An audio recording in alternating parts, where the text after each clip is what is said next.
very dangerous return man. We saw Jacob DeJesus setting up on the goal line.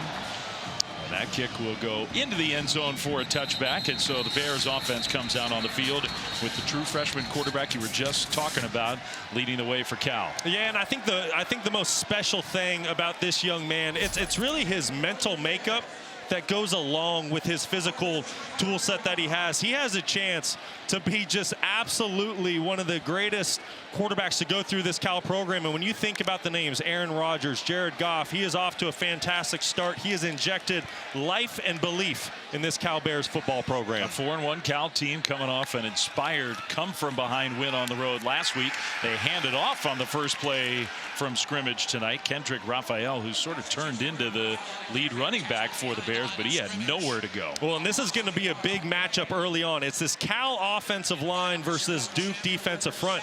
We just mentioned it, JKS, he's a true freshman quarterback. What's the best thing for a young quarterback? A good, healthy run game. If Duke makes Cal one-dimensional, it's going to be really tough for this offense tonight. Second down and long. Bears have been slow starters of late. Trying to get off to a better start. Sagapolutele just zips one in there. Man, his first pass of the night was perfectly delivered. First down to DeJesus. Well, and that's what this young signal caller will do. If you play zone defense and you don't get a pass rush on him, he's going to pick you apart. He does a great job with his eyes, working through his progression and finding a slot receiver in the soft spot in the zone. And the guy, you saw the hit there from Trey Freeman, the linebacker. Duke's linebacking core is already thin. Trey Freeman's one of their most experienced players. And he's obviously in some pain. If he can't go in this game, that is a problem for the Blue Devils. That will be a devastating loss for this Duke linebacking core. They're already down. You just mentioned it. Nick Morris went out 2 weeks ago in the NC State game. He was really the heartbeat and the leader of this defense for Duke. And then if Trey Freeman's out, now you're looking at a couple true freshmen needing to step up and play a big role for the Duke Blue Devils.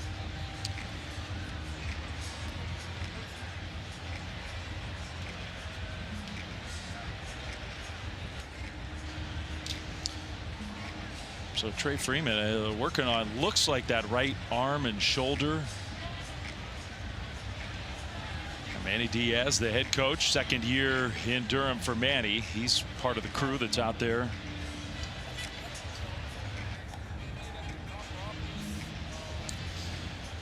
Well, and you know he's already going through in his mind, all right, if Trey Freeman's out of this game, where do we turn?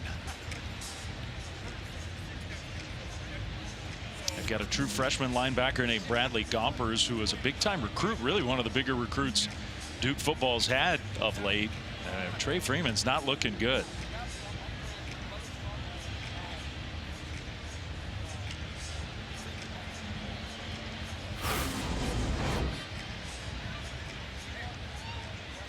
Freeman on the right side of your screen coming in to make the tackle against DeJesus. You hate to speculate, you just see big time contact with that right shoulder.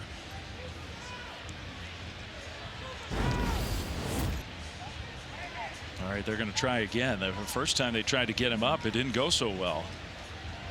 The senior from Durham. It's kind of a cool thing. The Blue Devils have 3 different players from Durham, hometown kids who play for Duke and start on the defensive side of the ball. Trey Freeman, you can see the concern on the Duke fans' faces. Can't even stand up straight. So it does look like it'll be Gompers, the true freshman, to come in. Talented kid, but he hasn't played a lot.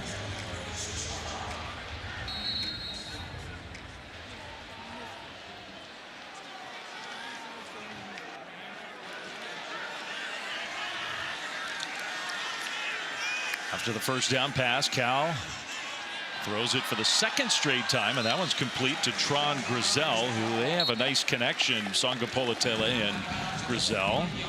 Yeah, Grizel's really been kind of the steady Eddie guy, Mr. Reliable for this Cal wide receiver room through the first month of the season. He's been doing a great job winning 50-50 balls for his young quarterback. Just a gain of a couple yards, though, on first down.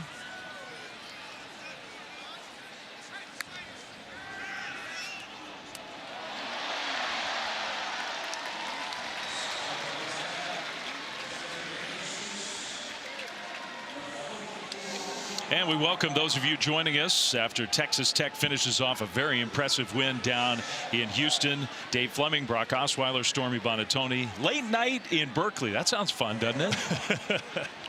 The Bears and the Blue Devils, they have not met in a long time. Now conference rivals. Duke's come a long way from home. Cal has the ball first. This is the first possession of the game, and facing a 3rd down and 2 with their outstanding young quarterback who swings it out left side to Jesus, who's been very active in the offense early, and that's another Cal first down. Well, Sagapolutele, who's just turned 19 years old, so impressive, just a super talent, worth watching all on his own. Then you got Darian Mensah, another really talented quarterback. So Brock, a great quarterback matchup in this game tonight. And 2 undefeated teams in conference play. There's a completion to the tight end who's become a big-time playmaker, Mason Minnie, all the way inside the Duke 30. Mason Minnie keeps coming up big for this Cal Bear offense through the first month of the season. You're going to see play action by JKS, and he does a great job of freezing those Cal linebackers just enough to get his tight end Mason Minnie behind them to the 2nd level.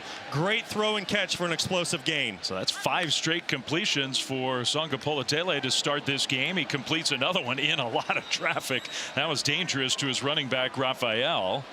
And Bradley Gomper's in on the tackle. Gomper's wearing number 24 for Duke. If you're part of the audience that just joined us after that Texas Tech win, one of the most experienced Duke defensive players, Trey Freeman, on the 2nd play of the game went down with what looked like a shoulder injury, so he's out, and a true freshman linebacker Gompers is in. Blue Devils already beat up on the defensive side. Cal making some changes to the play call here. On the move, first drive of the game. And now a penalty flag thrown.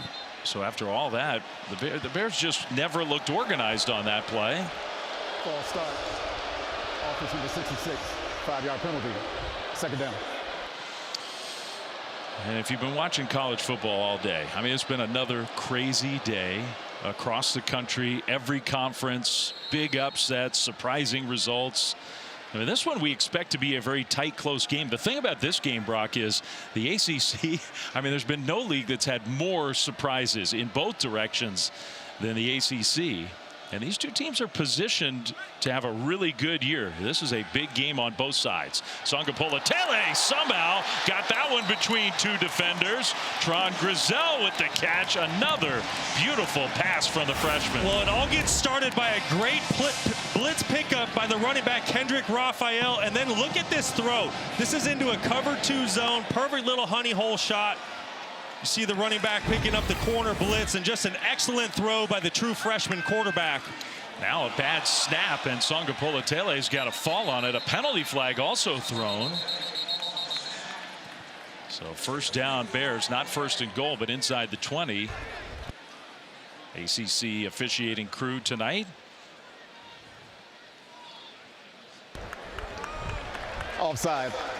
Defense number 43. 5-yard penalty. 1st down. Samaj Turner, one of the many defensive linemen who will see time for Manny Diaz's team. Love what offensive coordinator Brian Harsin has done on this drive for the Cal Bears. He has shown this Duke defense so many different formations. He's doing shifts. He's doing motions. He's presenting a lot of eye candy to this Duke defense right now. And they ran the ball on the first play of the drive, and since then it's been all through the air. They run it for a 2nd time, and a really nice run. It was 1st and 5, and they get just enough for a 1st down. So now it's 1st and goal Cal to start this game. Kendrick Raphael coming off a fantastic game a week ago on the road against Boston College. 25 carries for 119 yards. He's a guy that's really taken this starting role over in the running back room. Coming into the season, it was kind of a 3-headed monster. There was still a competition. Who's going to be the guy? Raphael has certainly taken the reins of that position. Under center for the 1st and goal snap. And they'll hand it off to Raphael. Stutter step move. He had nowhere to go. Just fought to get back to the line of scrimmage. VJ Anthony, one of the experienced defensive linemen for Duke. Another one of those Durham natives playing for the Blue Devils on D. And he needs to play big tonight for Duke. The Cal offensive line. They've had some question marks at the offensive tackle position this year. They finally settled with Frederick Williams and Leon Bell. But these edge players, Wesley Williams and Vincent Anthony, need to come up big here tonight for this Blue Devil defense. You saw a shot of the Blue Devil quarterback Darian Mensah on the sideline. This has been a 10-play, 5.5-minute drive already to start this game. Play fake. Sagapolutele surveying, throws, caught, touchdown. Jaron-Keawe, who started to make some plays in the pass game. Now there is a penalty flag in the backfield area. For now, that's a touchdown and maybe a personal foul at the end of the play. What a start for the Cal offense.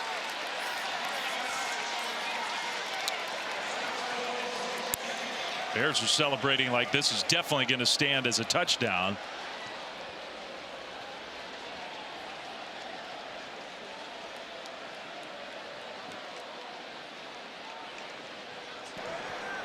Personal foul, roughing the passer. The defense. That 15-yard penalty will be enforced on the kick. Result of the play, touchdown. Okay, so the penalty yardage marked off on the kickoff. What a first drive. 11 plays, 75 yards. Sagapolutele, the true freshman quarterback, 8 for 8 for 71 of those 75 yards. Just excellent on the opening drive, picking up right where he left off a week ago against BC. Led a game-winning drive in the fourth quarter. And he showed there on that opening series why he has been so impressive in his first month of being a college football player. Chase Meyer, one of the kickers. Cal's got a few of them, and he's going to attempt the point after try. That is up and good. So Cal marches right down the field, and Sagapolutele on 2nd and goal finds his man, Jaron-Keawe. Touchdown, Bears.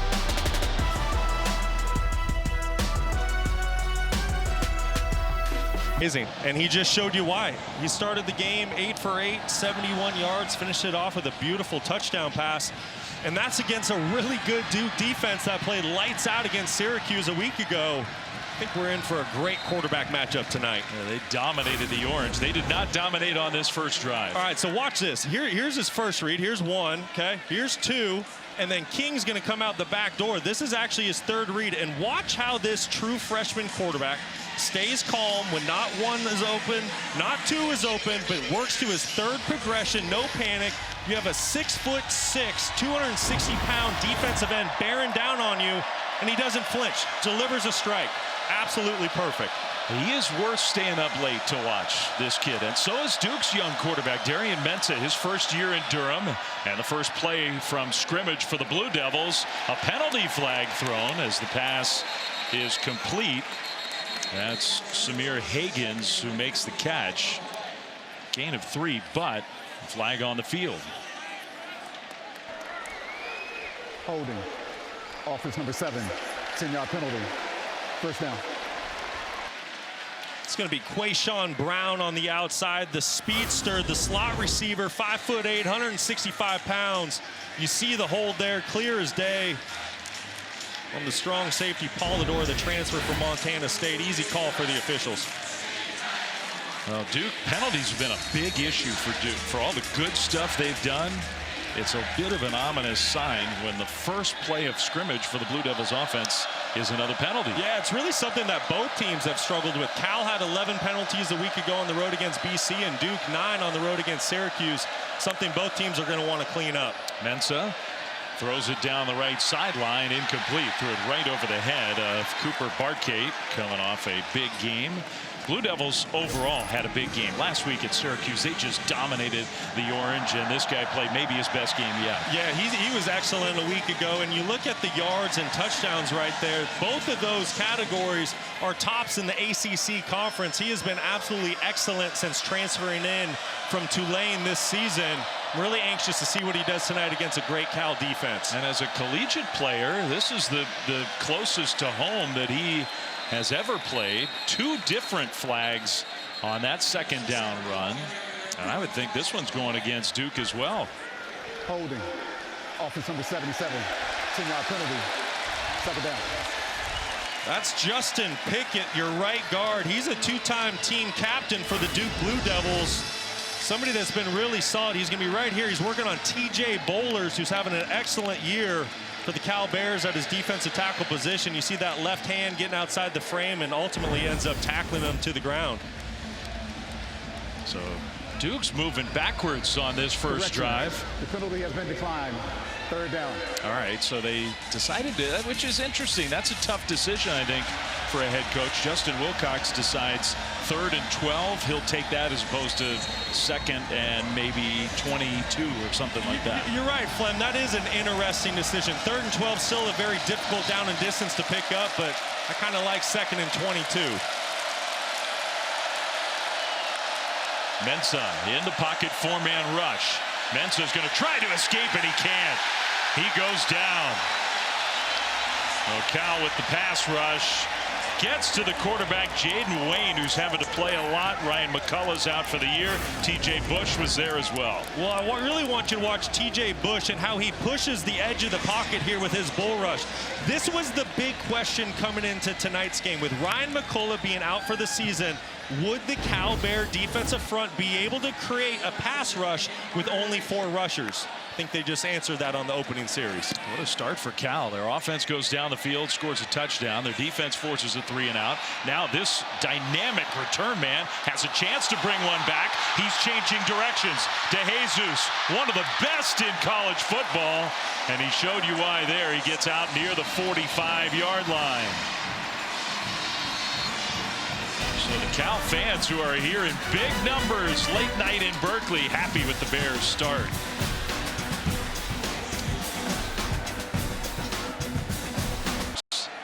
And maybe the next Cal great in football is playing quarterback tonight for the Bears. 7-0 Cal, getting the ball for the 2nd time after a very impressive first drive. Sagapolutele is going to play fake, go down the left sideline. Grizel, and he goes up and catches it. It's contested, but I think that's a Cal catch. Kamari Robinson with the coverage. They're still trying to sort it out there on the turf. But they're saying that's a catch for Cal. What a play by Tron Grizel. This is something that he's been doing all year. He is winning these 50-50 balls for his young true freshman quarterback. And he has a height advantage in this situation. This is 6'4", working on 5'10" Kamari Robinson, number 5 right there for Duke. Grizel just doing an excellent job of high pointing that football and bringing it in. That was pretty good defense. Now a flag thrown right in the middle of the Cal offensive line. So a handoff to Raphael. This one could well be going against the Bears. That last play. Holding. Offense number 66. 10-yard penalty. First down. It was a gain of 29, but now the penalty on first down. That's on the left guard, Spazovic Moko. You're going to see here, it's an easy call for the officials. It's a complete tackle. Right here, 66 on the right side of your screen. That's him working on Josiah Green, the Dartmouth transfer, who's certainly made an impact early on in the season for this Duke defense. So one thing we've learned in the first few minutes of this game, pressure comes quickly, and Sagapolutele takes a hit, but does get rid of it. The linebacker blitzing Luke Murgott. Duke may have to do a little more of that. Yeah, certainly. That is exactly how you slow down a young quarterback. You start bringing pressure and you test, is he going to be able to recognize the pressure? Does he know where to go with the football? Does he have quick answers? That time Duke won. Great call by defensive coordinator Jonathan Patkey. That was his first incompletion of the night, and it's 2nd and 20. We'll see if Cal runs a couple plays at least to try to get into good field goal position. Raphael alongside his quarterback, who stands in the pocket across the middle. A huge hit, but Jordan King hangs onto the ball, and here comes the flag, and maybe they're going to look at targeting for this one. That's Gompers, who's already in the game because Trey Freeman, the starter, is hurt. Now, I don't know if this is targeting, but what a catch and throw. Well, if it is, that's certainly not good for this Duke defense. They are so thin. The ruling on the field is a completed pass for a first down. Personal foul. Targeting. Defense number 24. The previous play is under further review. So thin at the linebacker position, but how about that throw by Sagapolutele? And for Jordan King to hold on to this football, Duke elects to bring pressure. You see number 2 Francois coming off the edge. Ooh. but the location of that throw, and then you see it. King is certainly a defenseless receiver at this point. There's crown, there's forcible contact to the head and neck area. This is clear-cut targeting, and unfortunately for Duke, they can't afford to lose another linebacker, but I think that's what's going to happen here with Bradley Gompers. I mean, it's an amazing catch, by the way, as you pointed out. Jordan King, just incredible courage and concentration, but that's got to be targeting. Yeah, I think this is going to be an easy one for the officials, but Jordan King, let's go look at this thing in real time. How about the concentration? And you said it, Flem, just the fearlessness and toughness for him to pop right back up, hold on to that football. Jordan King, someone who's really come on the last couple weeks at 220 pounds, kind of a possession guy, showing off his toughness there. Next time, wear that mouth guard in. I was thinking the same thing. Don't be running with that thing flopping around. Good news is he popped right back up, and you see the big smile. He's doing just fine. We're going to have to, assuming this is upheld, and it is targeting. After further review, the ruling on the field of targeting has been confirmed. Number 24 has been disqualified from the game. I mean, we're going to have to figure out who's going to play at that position for Duke. Well, with his Duke linebacker depth is certainly being tested. The good news for Blue Devils fans is Duke likes to play in a dime package every so often. So they'll bring in 6 defensive backs, get an extra linebacker off the field, and only play with 1 linebacker. We'll see if they have to go to that defensive personnel sooner rather than later. And then if they do, the real question is, will they be able to stop the run? Now we saw Jonathan Packey, the defensive coordinator, wearing that Duke hoodie. He's on the sideline during the games. He's got some stuff to figure out. So the catch, the penalty, it's 1st and goal. Cal already leading 7-0. Raphael, a little stutter step move and gets down to the 5-yard line. So got a couple yards or so on 1st and goal. 2 drives, 128 yards for the Bears. Trey Freeman, the starter, out with an injury. Bradley Gompers, his backup, out because of targeting. Elliott Shopper's going to have to play a lot of snaps. Number 31, another true freshman. Duke hustling defensive players at the last moment onto the field. They don't look particularly organized for this play. Under center, they're going to pitch it to Raphael. Gets a block. Touchdown, Cal. Just some power football there.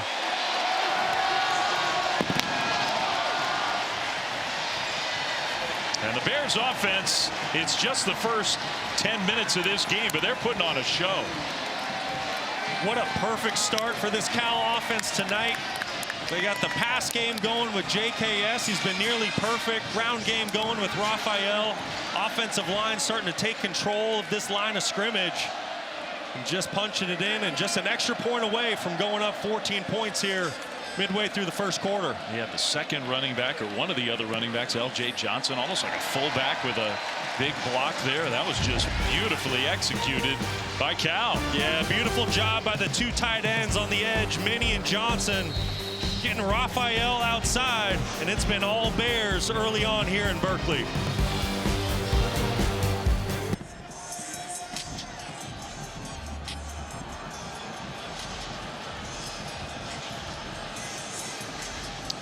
All right, Matt, Julian saying he was impressive at home. He was impressive last week coming out west to take on the Huskies in a very hostile environment. Washington's a good team.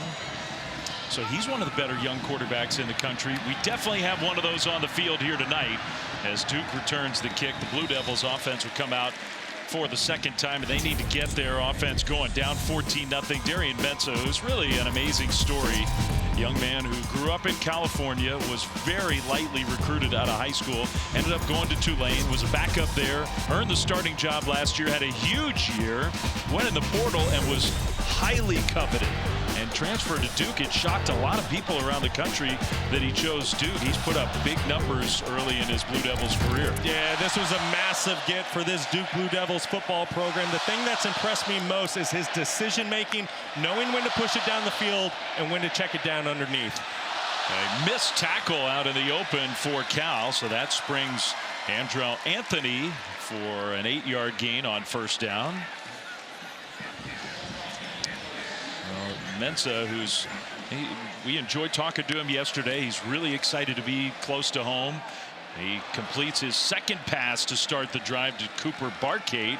That was kind of his #1 target last week at Syracuse. And Duke, when they get it going, they go real fast. Yeah, those two have certainly developed a great relationship here early on in their Duke Blue Devil career. But you can see a little bit of tempo here by this offense led by Jonathan Brewer is getting the Blue Devils going.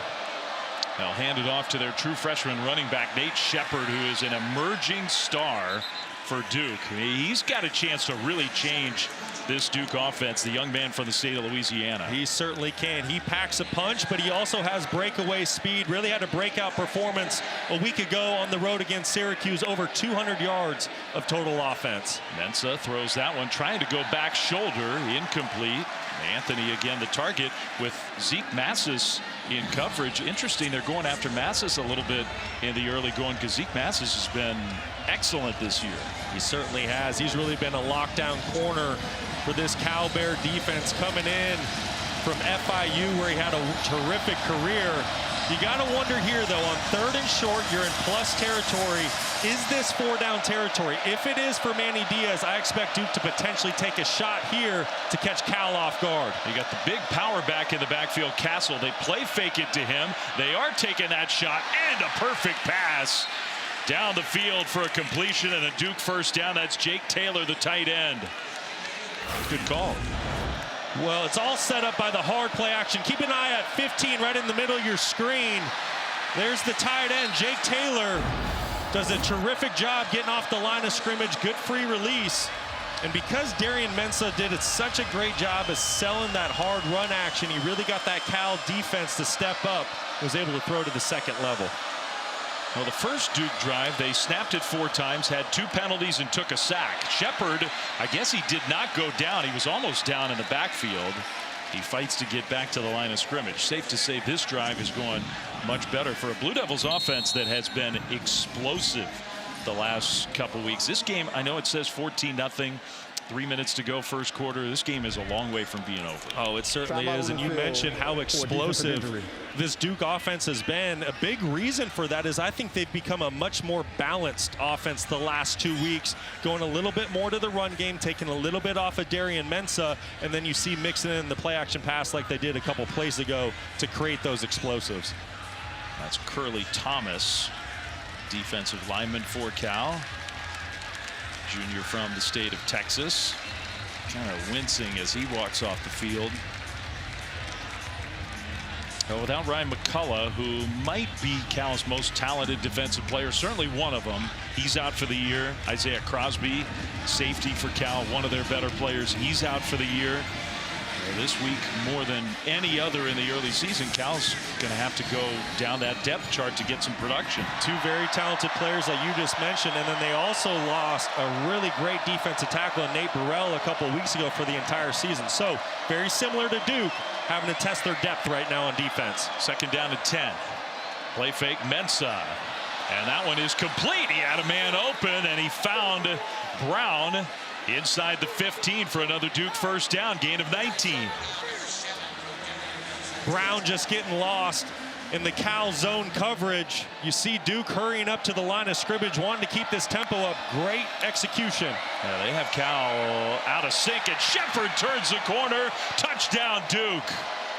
You see the burst from the true freshman. They had Cal's defense disorganized on a really nice bounce back drive. First points of the night for the Blue Devils.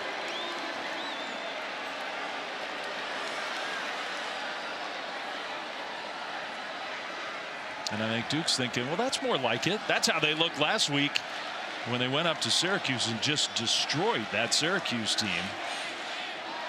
That was an attitude drive right there for Duke. You know, saying, hey, listen, I get it. We traveled across the country. That first series was a little bit sloppy, but we're here to play. They got the ground game going, had some good plays down the field in the pass game. That was a really, really impressive answer by this Blue Devils offense. So I want to show you what they did. Duke got into a heavy set. This is a tight end playing left tackle. So they brought Bruno Fina, normally playing left tackle, over here to the right side. And then watch what TJ Bush does. He dives inside and he loses containment. There's no edge player setting this edge for Cal. And with Sheppard's speed, all he needs is a half a second to capture that edge, and he's gone. We've been talking about the true freshman quarterback, Sagapolutele, for Cal. This true freshman running back for the Blue Devils, Nate Sheppard, I tell you what, he's going to be something special. You think Cal fans are sort of thinking what could have been? Nate Sheppard took an official visit. He didn't take many out of high school here to Berkeley. He strongly considered coming to Cal. He and Sagapolutele would be sharing the backfield as true freshmen if he'd come to Berkeley out of high school. He had a monster game in his first career start last week, and there is no doubt now that he's the man in the Duke backfield. Absolutely. He has been so impressive since the get-go. Even week 1 in that football game against Elon, he blocked a punt. So he's been making plays on special teams, buying his time. He's now earned the starting role, and he's not looking back. DeJesus, return man, gets swallowed up, and the ball might have come out. I think the ball came out. Now there's a scramble for it. DeJesus, I think he fell on it himself. So no turnover. Cal will have the ball back at the 20 before they take a snap. Let's get back to studio with another update with Matt Berry.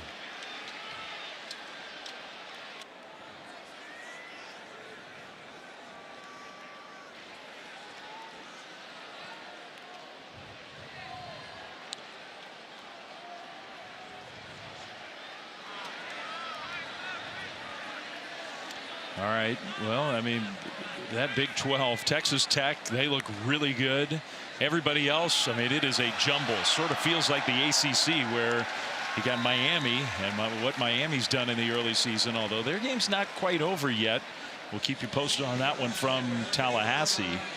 But then a big opportunity for a lot of other teams, including these two on the field here tonight. Nice run on first down for the Bears. That's right, Flem. You really get the sense that the ACC is a wide open race. I think it's clear that Miami's at the top, and then you start saying, well, who's next? Is it Virginia? Is it Georgia Tech? Is it one of these two teams here tonight? It's going to be fun to watch. Sagapolutele just a little bit behind, but a nice catch from DeJesus. His wide receiver core owes him a few, because there have been a lot of drops for Cal. As good as the numbers have been for the young quarterback, they could be even better. Well, I'll say this. This receiving core is certainly starting to make up for it tonight, especially that last play. DeJesus was pressed at the line of scrimmage by Landon Callahan, did a great job of staying patient, winning on the slant. And JKS and his receiving core, they're off to a great start tonight. 15 drops in the first 5 games. It's only felt like 50, I think, to Cal fans. First and 10 Bears. Sagapolutele back to pass, going deep again down the right sideline, incomplete. That was Jay Plummer, who was covered by the All-American Chandler Rivers. Yeah, and that's going to be a side of the field that JKS, he's going to want to think twice about throwing to. Chandler Rivers, an All-American corner for the Blue Devils, 4-year starter. He's been holding down that position for a long time. Excellent player out there. He's going to be a tough guy to challenge down the field. A senior from Beaumont, Texas. Now on second down, a handoff straight ahead. Raphael outside the 35 gets maybe 3.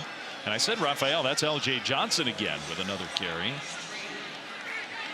Final minute of this first quarter. Feels like the Blue Devils settling down a little bit. Yeah, and this is a big moment for this Duke defense. Both their edge players, 97 Wesley Williams and number 7 Vincent Anthony, they need to come up big here. These are those obvious passing situations where you have a chance to kind of take over a game as a defensive front. Duke loves to bring pressure. They do bring an extra rusher. Sagapolutele dissects the defense and finds Jordan King for another catch, and that is a Cal first down, gain of 10. How about the feel by this true freshman quarterback? He feels the secondary pressure. They bring a safety and a corner from the boundary side. He feels it. He drifts away from the pressure and delivers a strike on third down to Jordan King. His feel and presence in the pocket for an 18-year-old kid is just so impressive. Yeah, it was that game-winning play last week that he made in Cal's come-from-behind win at Boston College. It was the arm talent, it was the throw, but it was also the feel in the big moment. It's part of what makes him so impressive. He just does things that you can't coach. Yeah. On 4 linebackers at this point. I mean, it's every man is up. Anyone can go in there. this linebacking core is certainly being tested on here early in this ball game. And they are definitely up against a hot quarterback. Raphael just got tackled. That was a good play by Deshaun Stone with the open field tackle. Let's go back to Stormy for more info. Yeah, Dave, while Trey Freeman is officially doubtful from the team, I saw him left the field, head to the locker room with that right arm shoulder in a sling. But I'll tell you, defensive coordinator Jonathan Padke is also a position coach for the linebackers on the sideline. He's been extremely engaged on the iPad and talking to those guys. Sagapolutele, what a pass off his back foot. He was just buying time, backpedaling, and enough arm strength to find DeJesus. Well, I tell you what, a big challenge by Justin Wilcox to his team coming into this game was find more explosive plays down the field. And I'd say early on in this football game, this Cal offense has certainly answered that call. Excellent pocket movement by JKS, and then DeJesus showing off that speed, coming all the way across the field, getting in his quarterback's vision for another big play. And Jacob DeJesus having a really nice first half. Sagapolutele, 13 of 15, 168 yards. 4 of those 20-plus yard pass plays already that Wilcox was talking to us about. Now toward the end zone, incomplete. A little bit of contact trying to find Grizel. Robinson with the coverage. Sagapolutele wanted the flag. And as much credit as we give Sagapolutele, which he deserves all of it. Accurate passer, he's injected life and energy into this program. His play caller, Brian Harsin, who came in this year, he's been fantastic. You know, you think about what he's done, former head coach at Arkansas State, Boise State, Auburn. You know, he's a little bit of a quarterback whisperer. If you think about some of the guys he's worked with over the years, you see Harsin right there on your screen. He's been such a helpful guy for this young quarterback and mentoring him along. And I just love his play selection early on here tonight. I'm glad you said that. Second down at 10. And that one is incomplete. This time the flag is thrown. Same intended target, same cover man. This time Robinson held him.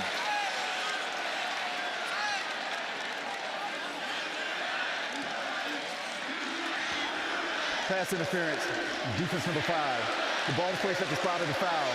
Automatic, first down. That's already the 5th penalty against Duke. If you're going to play press man coverage and come up and try to challenge this big wide receiver, 6'4", Tron Grizel, you have to play with good technique.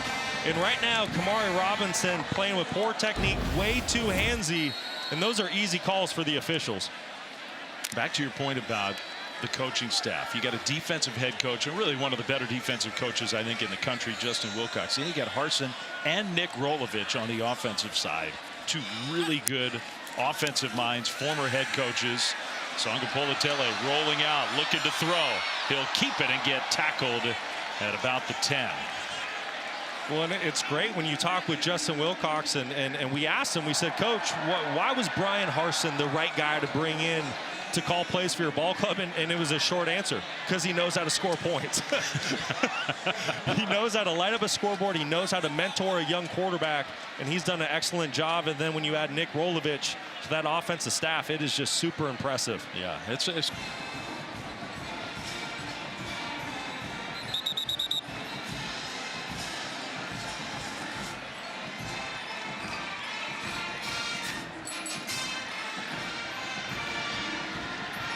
well, good news for Cal. Sagapolutele came back off the sideline after the Bears timeout and looked a lot better. He sort of limped over there. This was the tackle on the last play. Maybe ankle got turned a little bit. Maybe kind of got jammed into the turf just a little bit. I think he's okay. I think he's doing just fine. We saw him jog back out there. Looks good to go.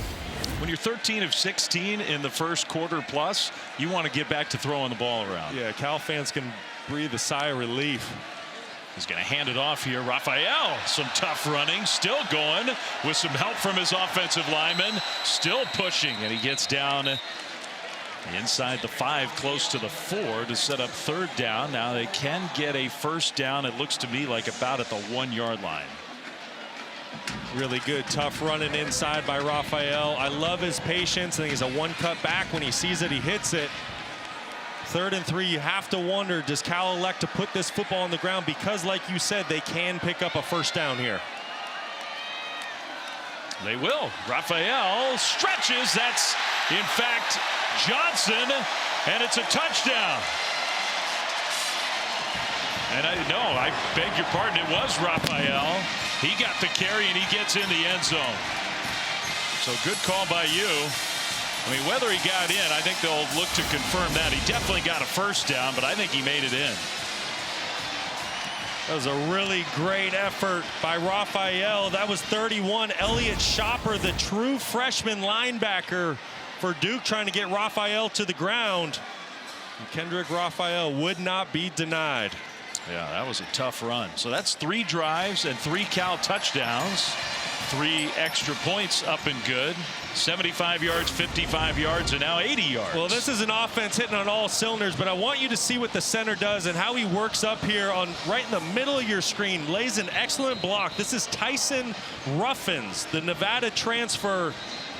Played guard his entire career until this year. First-year center, just does a great job of getting up to that second level and sealing off the linebacker so Raphael could pop the football into the end zone.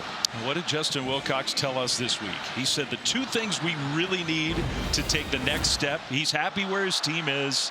They have a chance to have a really good year. We need our offensive line to take another step. We need our wide receivers to take another step. So far, so good. I would say that is a check and a check in the other box. I mean, think about what the wide receivers have done tonight. They've been excellent. They've separated against man coverage. They found the holes in zone coverage. And then when you think about it, at 202 yards of total offense already in the football game for Cal, that doesn't happen if the offensive line is not playing great football. Justin Wilcox has to be thrilled. That kickoff is going to bounce right around the 5 and returnable for the Blue Devils with a nice opening on special teams. Very good return. Hagens still going outside the 40. It's been a little bit of an issue for the Bears. Out of not just their football, basketball programs, their Olympic sports. Look at the discrepancy in terms of ball control in this game. Cal 200 yards already. They've had it for 13 minutes. Well, the big one, yeah, it's the time of possession. I'm sure Mensah is just grateful to be back out there on the field. And he completes a pass, but a big hit. What a play. He doesn't just pick passes off. Zeke Massis, he can tackle too. Listen, Zeke Massis, he is the real deal. I really think he is the next great corner and lineage here for this Cal Bears program. You see him just flying up, avoiding the block, making a tackle. When you think of Zeke Massis, my thought goes right to Noel Williams, a season ago, All-American corner, 3rd-round pick, who led the country in interceptions. Massis picking right up in his footsteps. A dump down to the running back Castle, and another good tackle. For a very short gain, it's going to be 3rd down right away. How does Cal keep doing it? I mean, Georgia does it, Ohio State does it, Alabama does it. You sort of understand those schools that produce all these defensive backs. Cal does it year after year. Listen, Justin Wilcox has the formula. He had 3 defensive backs drafted a season ago. Wilcox, a former defensive back himself, he knows what he's looking for. 3rd and 11 for Duke. Pressure comes. It got picked up. Mensah throws, and it's caught for a 1st down and more. Barkate takes it back middle and gets tripped up in Cal territory. It's a big conversion for the Blue Devils. Well, as we're pumping up Zeke Massis, who goes to work on him? That's Cooper Barkate, the transfer coming in from Harvard, a former FCS All-American, leads the ACC in reception yards, does a terrific job winning on 3rd down. And a nice 1st down run from Anderson Castle. The App State transfer, the big power back for Duke. So that's his first official carry of the night. He's going to get another one here. Left side run and a good cut. He is a north-south runner for sure. And that's a Duke 1st down. Well, Castle is certainly the thunder to Nate Sheppard's lightning. I really like the combination of these 2 backs, but Anderson Castle, veteran presence, graduate transfer coming over from Appalachian State. He's been excellent for this Blue Devils program. So Duke's on the move. This throw is caught again. Another great catch by Barkate. 15 more yards. Barkate working on Josiah Wagner. I tell you what, this kid knows how to play football. He was so fun watching on film this week, getting ready for this football game. Knows how to separate versus man coverage. Great play. I watched him. My daughters go to Yale. I watched him last year in the game, Harvard-Yale, and he just torched Yale. Play after play after play. Of course, Yale ended up winning the game, but he was on my radar last year playing at Harvard. He's just such an impressive young man. When you talk to him, he said it was his plan all along. I was going to go to Harvard. I was going to get that degree, and then the goal and the dream was to transfer to a power program. That's exactly what he's doing, and he's lighting up the ACC right now through the first month of the season. He's becoming the #1 target for Mensah. Over the top, and incomplete, but a penalty flag thrown. You could see a grab of the jersey. Landon King, one of the big tight ends, was the target. And that's going to go against Cal. It's going to be on the true freshman Aiden Manutai, and man coverage on the tight end.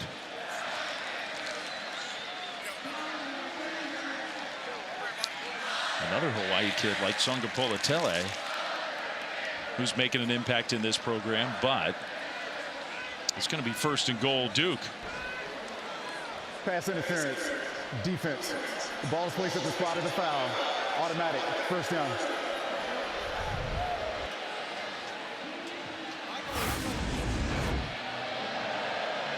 Manutai on the right side of your screen, the true freshman safety we were just talking about, gets his eyes caught in the backfield just for a second, and when King wheels up on the go route, that's when Manutai reaches out because he knows he's been beaten. 1st and goal, Duke inside the 7-yard line. Castle initially stopped. He's tough to bring down, though. Finally got wrestled backwards. Harrison Taggart, the linebacker, was kind of the first to get there. Talking with Manny Diaz last night, he said that he knew running the football against this Cal defense was going to be a really big challenge. He talked about how big and physical the defensive front is for the Bears, and they showed it right there. There is a lot of big bodies inside, 320 pounds, 330 pounds. It is tough sledding running inside against this Cal defense. So now it's 2nd and goal.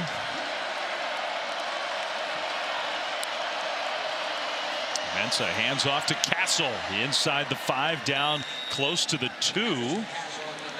TJ Bowler's one of those big bodies you're talking about, wearing number 88 in the middle of that defense. 3rd and goal. Well, and this is exactly how Cal wants to play. They're playing a too-high safety look.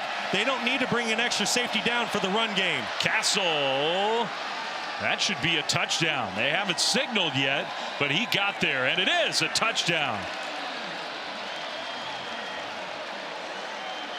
Well, Duke is not going away tonight. Their offense, after a slow start, they have come to play.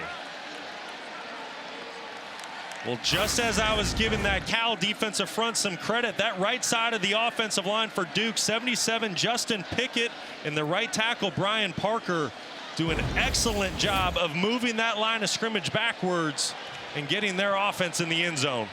I guess there were bodies in the way. It took an awful long time for that signal to get made. It looked clear as day to me that he got in. Extra point is up and good. They got the call right, and he definitely got in. So the Blue Devils back down by a touchdown as we go back and forth with both offenses.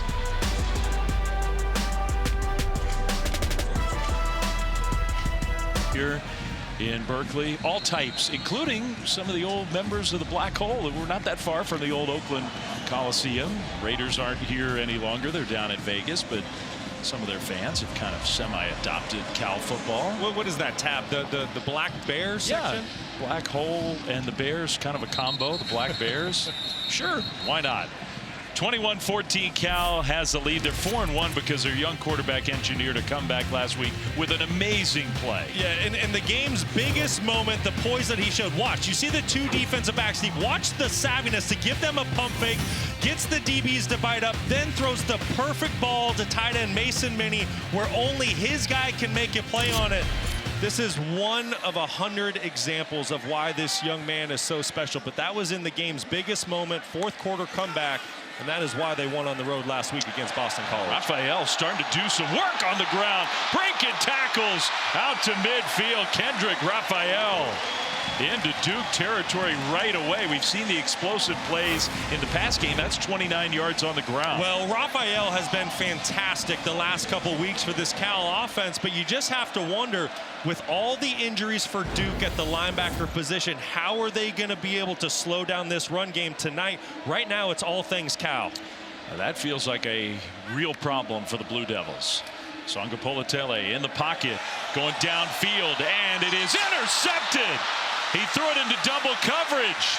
Intercepted one of those young Duke defenders, bringing it back into Cal territory. That's Andrew Pellicciata, the true freshman safety. I think he might have been the guy who missed the tackle on the previous play. He comes up with the interception. What a play by Pellicciata, playing the free safety position. Read Sagapolutele's eyes the entire way, and this is a football JKS should not let go. As soon as the interception and doing a return, holding, intercepting team number 21, 10-yard penalty, first down. So that's going to negate some of the return, but it doesn't negate the turnover. No, first blemish of the night for Jaron-Keawe Sagapolutele. But you got to give a ton of credit to Pellicciata playing his eyes and making a huge play for the Blue Devils. Safety that makes the play, and what is trying to happen here is DeJesus is running a corner route, but watch how he gets forced to inside release. As soon as he inside releases, the young quarterback needs to get off of him. He has now been pushed off of his angle. This is an easy play for the free safety to make, get an interception. As great as JKS has been tonight, that is just one of those moments that the young signal caller has to learn the hard way. Mensah play fake, and he delivers one to his tight end, and immediately Duke down into Cal territory. Landon King with the catch and run. So the Blue Devils offense is rolling right now. What a beautiful throw by Mensah right over linebacker number 0, Uluwave. You see it just barely gets over his fingertips. I love the touch that Mensah puts on the football. That was an excellent throw. 33-yard pass. And now a handoff on first down. We talked to Darian Mensah yesterday. He was so excited to come here. You know, for the Blue Devils, this is a long, long way from home. They have hardly ever been to California in their football history. They don't come out this way. They're going to come out here a little more often now that Stanford and Cal are in the ACC. But it's 200 miles from his home. So he's got all kinds of friends and family who are here. And he's playing well. Duke's got the ball, a chance to tie this game in the second quarter. Mensah going toward the end zone and caught. Perfect pass and catch. Quayshawn Brown. And the Blue Devils are an extra point away from doing just that, tying this game. Well, that didn't take long after coming up with the turnover. That was a great play design by Jonathan Brewer. He gets his fastest wide receiver in Quayshawn Brown lined up in man coverage on a strong safety for Cal. That is a matchup that Duke is going to win 100 out of 100 times. Great recognition by Darian Mensah. Todd Polino, the place kicker for Duke. Extra point is up and good, and we got a tie ball game. 21-21. Yeah, here's the matchup at your bottom of your screen. Like I said, this is Brown on Polidor. This is your fastest wide receiver trying to be covered in man coverage by a safety. He's never going to win this foot race. Like I said, that is an excellent play design by Jonathan Brewer. Great recognition by the quarterback Mensah to take advantage of that matchup, and that is about as easy as a touchdown throw that you will find against this Cal defense.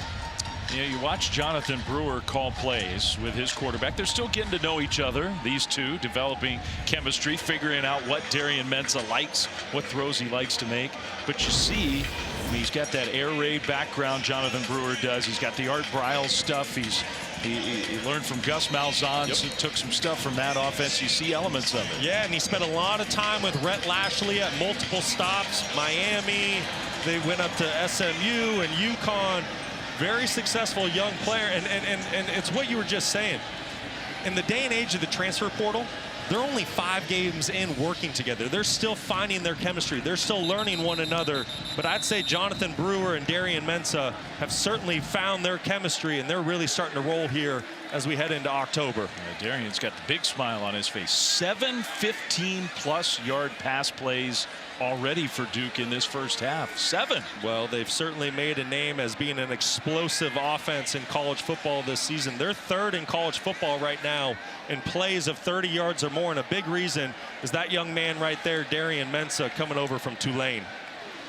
Cal gets the ball back. They hand it off. Raphael was swallowed up for a loss. I think Duke sort of could smell that one coming. Aaron Hall in to make the tackle.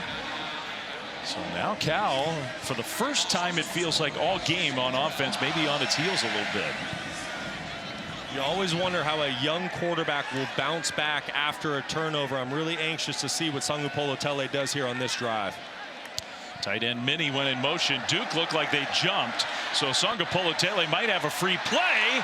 And that one is intercepted if it stands. Penalty flags thrown. I think he knew he had one to work with. I don't think that interception from Landon Callahan is going to stand.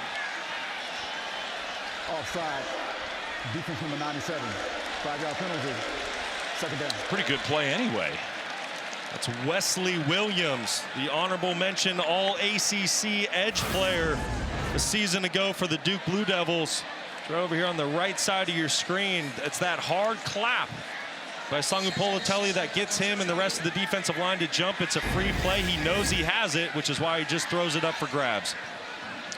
So Cal got away with one there, although you're right. He knew he could take a chance. Now being pressured, and he's going down. Wes Williams got there after committing the penalty. The sack for a big loss. Now the Blue Devils defense is starting to rise up. We got Sheppard and Williams working right here off the edge. That's a true freshman linebacker. And I just mentioned it. That's an honorable mention all ACC edge player season ago. Little sack party in the backfield. And that's exactly what this Duke defense needed. Coming into this football game, they said it. We need to get this quarterback uncomfortable and off schedule. Excellent job on 2nd down. It's their 5th tackle for loss in the first half. They specialized in that last year under Manny Diaz. Now pressure again. Sagapolutele is going to go down again. Well, it was Elliott Sheppard once again, but this time VJ Anthony from the other side. And the Cal offensive line just got blown up on that series. Well, Anthony and Williams, they're starting to heat up. This is just a 3-man rush. Watch both of these edge players and how they go to work here on 3rd down. We mentioned it, just a 3-man rush, but just relentless effort trying to get after the quarterback. And that Duke defense really made a statement that series. So now the first punt, and it takes a bounce in favor of Duke. Man, the Blue Devils are going to get great field position. So not a great punt. The Duke offense back on the... And now he's putting on a show on the field.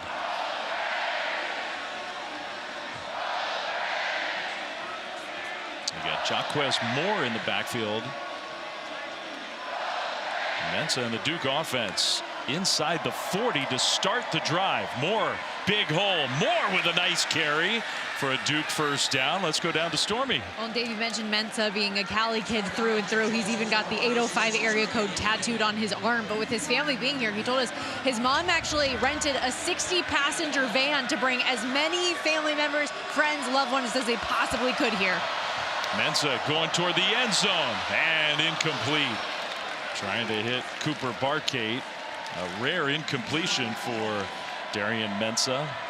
I love that story by Stormy. I just think it's so cool for Darian Mensah to grow up down the road a couple hours. I mean, when else is he going to get a play on the West Coast in front of so many friends and family? I just think that's so special. I can only imagine how much fun was had on that bus ride up here. Mom chartered the bus. Now, that's a good mom. Pretty special. Get all those family members and friends up here to watch Darian play.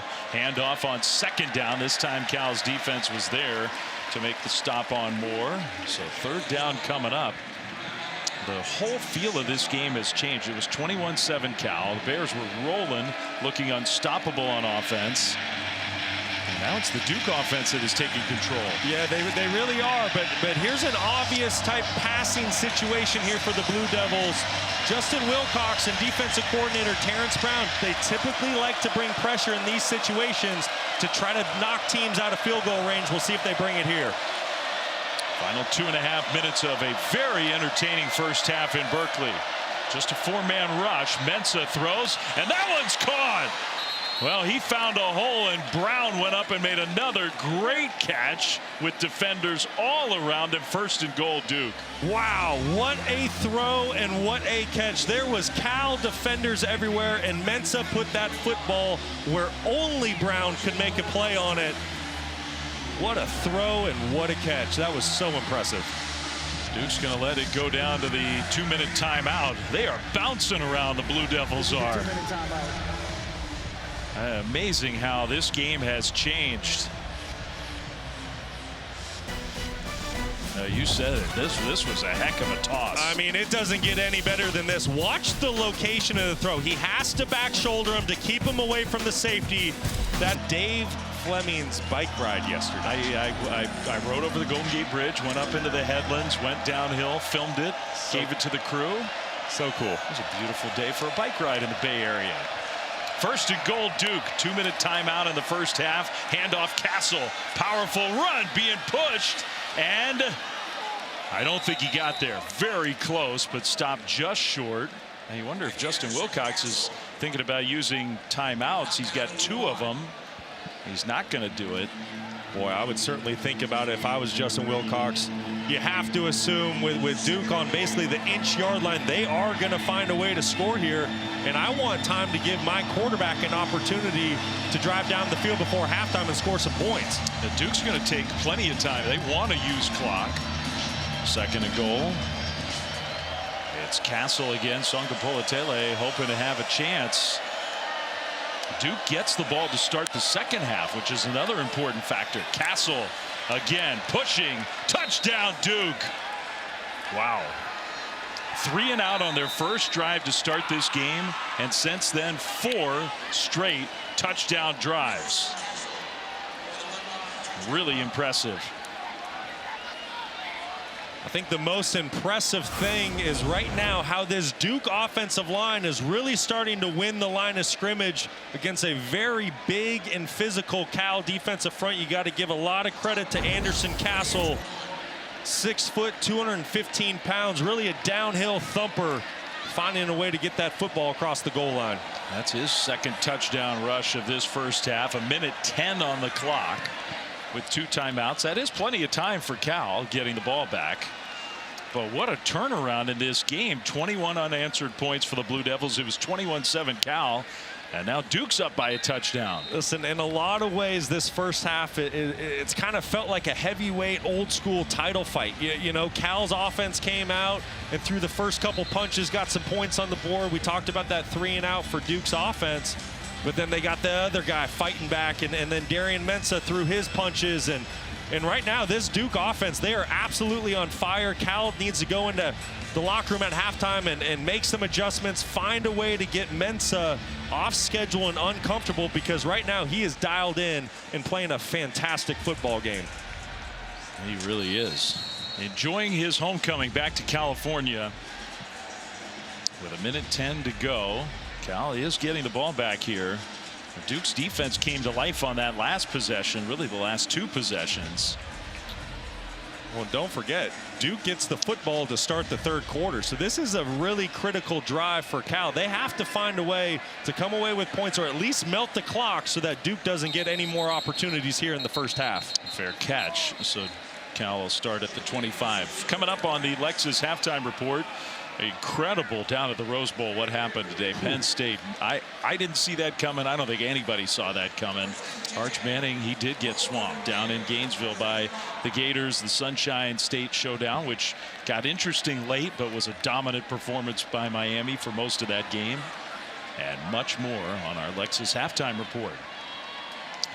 So the Cal offense back on the field, and again pressured I mean, right away, that was a 4-man rush, and Duke got right into the face of the young quarterback to force the incompletion. Well, that's been a big question this season for this Cal offensive line, is their offensive tackle play. Right now, you have Frederick Williams in the game and Leon Bell, and these last couple series, got to give a lot of credit to Wesley Williams on the edge and Vincent Anthony. They are getting after this Cal offensive line. These are big plays. Duke's got 3 timeouts. Yep.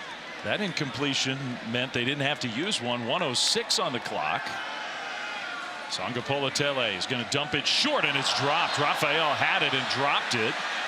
And so now it's 3rd and 10 with 1:01. Such a critical error by Raphael. He's really played a great first half, but by dropping that football, the clock does not tick. And right now, Duke, they're looking at an incredible opportunity to get the football back in plenty of time to go get some points, unless Cal can find a way to convert here on 3rd down. Cal is, I think they're sensing they've got a great opportunity here. Big play for the Bears. 3rd and 10. Duke showing pressure. Pressure comes, and Sagapolutele is on the run. He goes down. Elliott Shopper's having a big first half with all the injuries. The true freshman gets a sack, and now Duke is going to call a timeout. That's a 15-yard loss. The whole game is flipped. The Blue Devils are getting the ball back. Well, we wondered how the backup linebackers would play for Duke. Here's Rivers, the corner. He's going to come off of the edge, and then this is Shopper coming all the way across the field. Thank you. And Elliott Shopper, a Max Preps high school All-American a season ago, is stepping in for the injured Trey Freeman and Nick Morris, and he is playing a lights-out second quarter. And right now, this Cal offense, they are just stuck in neutral. They can't get anything going. And you have to give this Duke defense credit. They are starting to affect Jaron-Keawe Sagapolutele, and they have completely flipped the script of this football game. Duke has been about as good as any team in the country over the last few weeks, and maybe even going back to late last year, of scoring late first half situations. They've already had a touchdown late in this first half. They have a chance for another one with 56 seconds on the clock, and Brown is standing at midfield. The punt is a high one and sending Brown back. It's going to bounce, and that's a good punt from Cal's perspective, inside the 40 to the 39-yard line. Well, the Taco Bell Live Más student section, it was bouncing early in this game. Only one student section can claim the title of Live Más Student Section of the Year, who will take home the trophy this year. It was a year ago, almost exactly, that game day was here for the first time ever, and the Cal fans showed out big time. They're here. I mean, this is an impressive turnout tonight, but they're feeling nervous right now. Yeah, certainly, and situational football will win or lose you games. And right now, the way that Duke scored a series ago, defense goes out, 3 and out, get you the football here. And Duke with the ball to start the second half. This is a massive opportunity for the Blue Devils. They'll dump it short, and the freshman running back, who's so hard to bring down. It took 2 or 3 different Cal defenders to get Sheppard to the turf. I mean, the last drive, to your point, for Cal took 23 seconds. And Duke just needs to get inside the 40-yard line to be in field goal range. Mensah in the pocket, now flushed out of the pocket. He's going to throw. He's got Brown open again, and he'll duck out of bounds inside the Cal 40. Well, and Cal loses containment on the edge. You got to cage in Mensah, because if you let him outside of the pocket, that is where he is the most dangerous. He's an athletic quarterback, very accurate outside the pocket. It was very poor containment by Jaden Wayne, the defensive end, who's filling in for the injured Ryan McCullough. Duke's offense right now is looking unstoppable. 20 seconds on the clock. Still 2 timeouts. They can work the entire field. Mensah in the pocket, and he's got all the time in the world. That's Brown again with another catch. Took a hit, held on inside the 20. The clock stops as they get ready to set the first down mark, and we'll see. Now Duke smartly, I think, will use one of those 2 timeouts. 13 seconds to go. They're down to the 18. Their second. 30 seconds.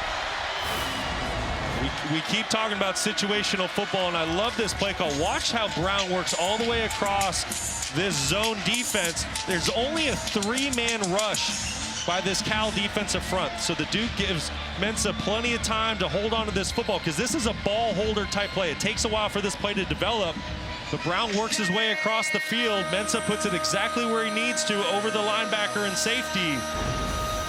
And this is a really impressive sequence by Duke's offense and defense combined.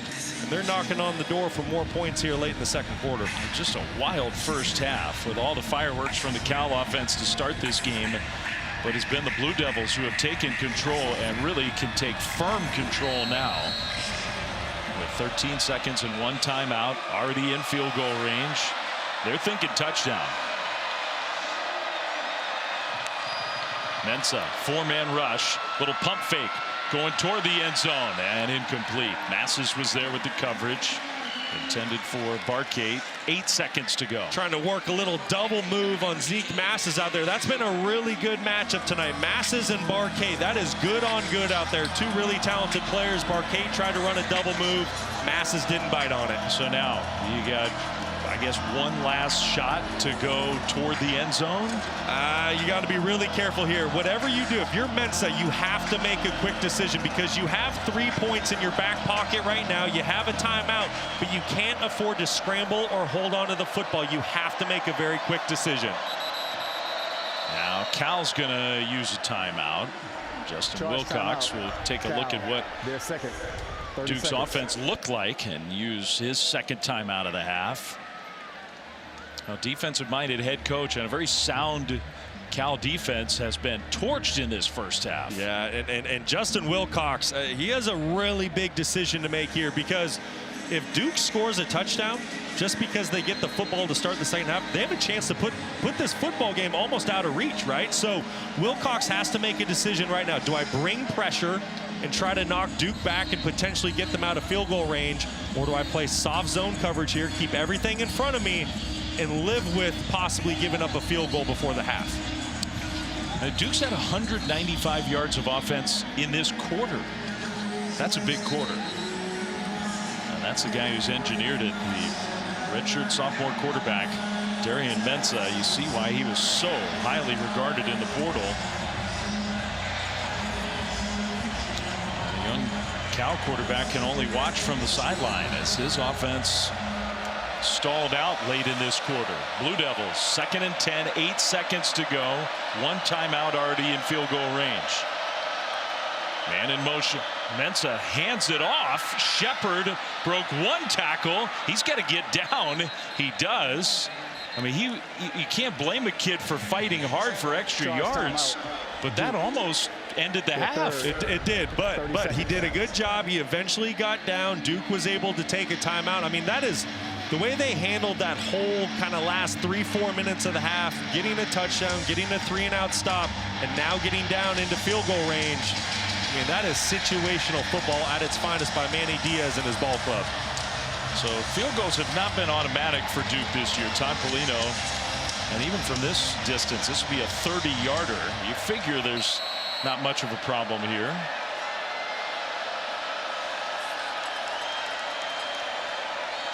Shorter than McAfee's kicking contest. And Cal jumped off sides. Now maybe the Bears are arguing that somebody moved, but I don't think they're winning that argument. Offside. Defense number 4 in the neutral zone, causing the offensive player to react. 5-yard penalty. 2nd down. All right, so it makes it 3rd down. Makes it a closer field goal try. You can't ask Herbstreit to come out and throw it through the goal post. I was just going to say, are they allowed to do that? No, you got to kick it through in a real game. And they still wrote the check. That was a big deal this morning with McAfee and Herbstreit. That was pretty cool. And now what? Being told to wait. All right, now we can play. Polino will get all lined up.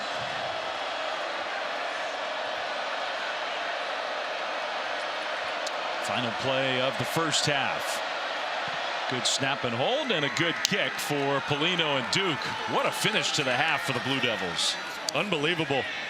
24 unanswered points from Duke, and they get the ball to start the third quarter. So big time pressure on Cal to get their defense right. They're going to kick it short, very short, to the 20-yard line.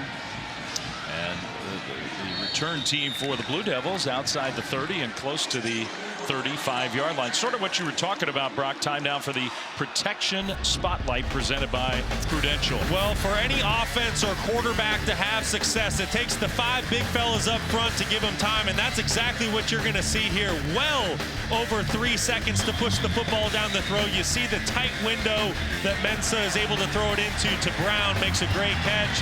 And then it's that Duke front 7. It's the defensive line. It's the linebackers. 31 right there. The true freshman, Elliott Sheppard. I thought he played an excellent first half coming off the bench after a couple starting linebackers went down. Down 2 linebackers. Really impressive adjustments. A handoff to the freshman Nate Sheppard. They got some good young talent on this Duke roster, but the Cal defense, a tackle for loss on the first play of the second half. Well, and what a massive series this is for really both units out there right now. Duke has an opportunity to somewhat put this football game out of reach. They have all the momentum. The 24 unanswered, we've already talked about that, but for Cal, they have to find a way to get Mensah off schedule and get this football back to their offense. 2nd and 11. Brown had a big first half. He went in motion. They'll give it to Sheppard again, and he got hit across the original line of scrimmage, so maybe he got 3 to set up 3rd down. And this is where Cal wants to be. They want to put this Duke offense into a 3rd and obvious passing situation. There are 3 elite pass rushers down there on the field right now. They subbed out an extra defensive tackle, so they're trying to bring the pass rush here. And with Ryan McCullough out for the season, the star edge player for Cal, can they create a pass rush without him when they got to have it right here? 3rd down and 8.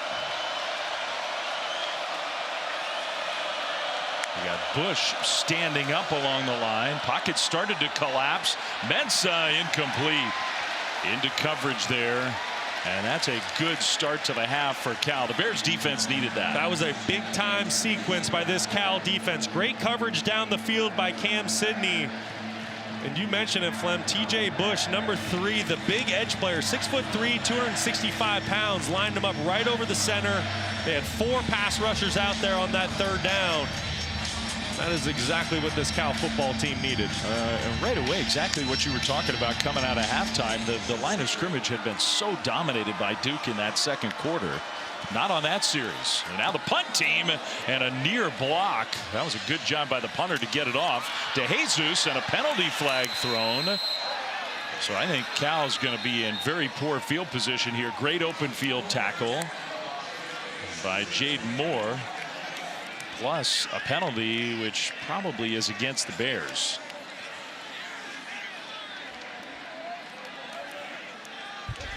During the kick, holding, receiving team number 35, 10-yard penalty, 1st down.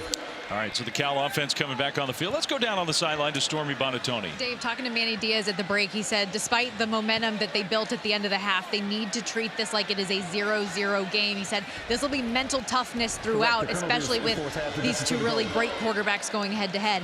I asked him about JKS specifically and how they were able to get him off his spot those last couple drives. He said they've really had to reinvent their defense with all of these linebackers unavailable. He thinks it took them a little bit of time to settle in, and he wants to bring more pressure and continue to get him to the ground if they can. Good points and good concentration by Stormy. The referee tried to interrupt her as she was giving us all that info. She didn't skip a beat, and it is impressive. I mean, you sort of think about what she's talking about with Manny Diaz about trying to reinvent your defense on the fly in the middle of a game, move players around different positions, change assignments. That can't be easy. No, it certainly isn't. But you know what helps is when you have a true freshman in Elliott Sheppard who has stepped up big time for this Duke defense, number 31. Now across the 1st down mark out to the 20, Kendrick Raphael, 1st down Bears. You know, I'm sure early on in this football game, Manny Diaz along with defensive coordinator Jonathan Packey were sitting there saying, okay, what do we do? We're losing linebackers left and right. But Elliott Sheppard has really stepped up, as has Luke Mergott as well. Both those 2 playing really well inside tonight for the Blue Devils. Sagapolutele toss left side, and good pursuit from the Duke defense. Man, they read that play all the way. Vincent Anthony and many others were there to tackle Raphael for a loss of a yard. You know, I think at some point here early in this drive, Bryan Harsin really needs to try to get this Blue Devils front seven running sideline to sideline. And what I mean by that, speed sweeps, quick screens, things like that, because this defensive line is really starting to tee off. You need to find a way to wear them down and get them running side to side. Yeah, you see those numbers too. You need your young quarterback to build up some confidence again. 0 for his last 4, including an interception. Plus he's been sacked 3 times. That one was caught. Oh my goodness, what a catch by Grizel. Well, that was incredible. That ball looked like it was going to hit the turf. See if Cal goes fast. On the field, it's a completed pass. What do we think? Yeah, that touches the turf. They're going to stop it. Cal tried to get to the line and go fast, but I think they're going to review this play. Great effort by Tron Grizel, but you can see the football touch the turf. This is going to be ruled an incomplete pass. I mean, it was still close. Those are some strong hands. He grabbed almost like the ends of the football and tried to yank it up, but I think you're right. You watch it there. That looks to me like it's hitting the turf before he really has firm control of that ball. That's right, Flem. You can see how the football tilts as it goes down and touches the turf, and then he makes control of the catch. Great effort by Tron Grizel, nevertheless, but I think this one's coming back.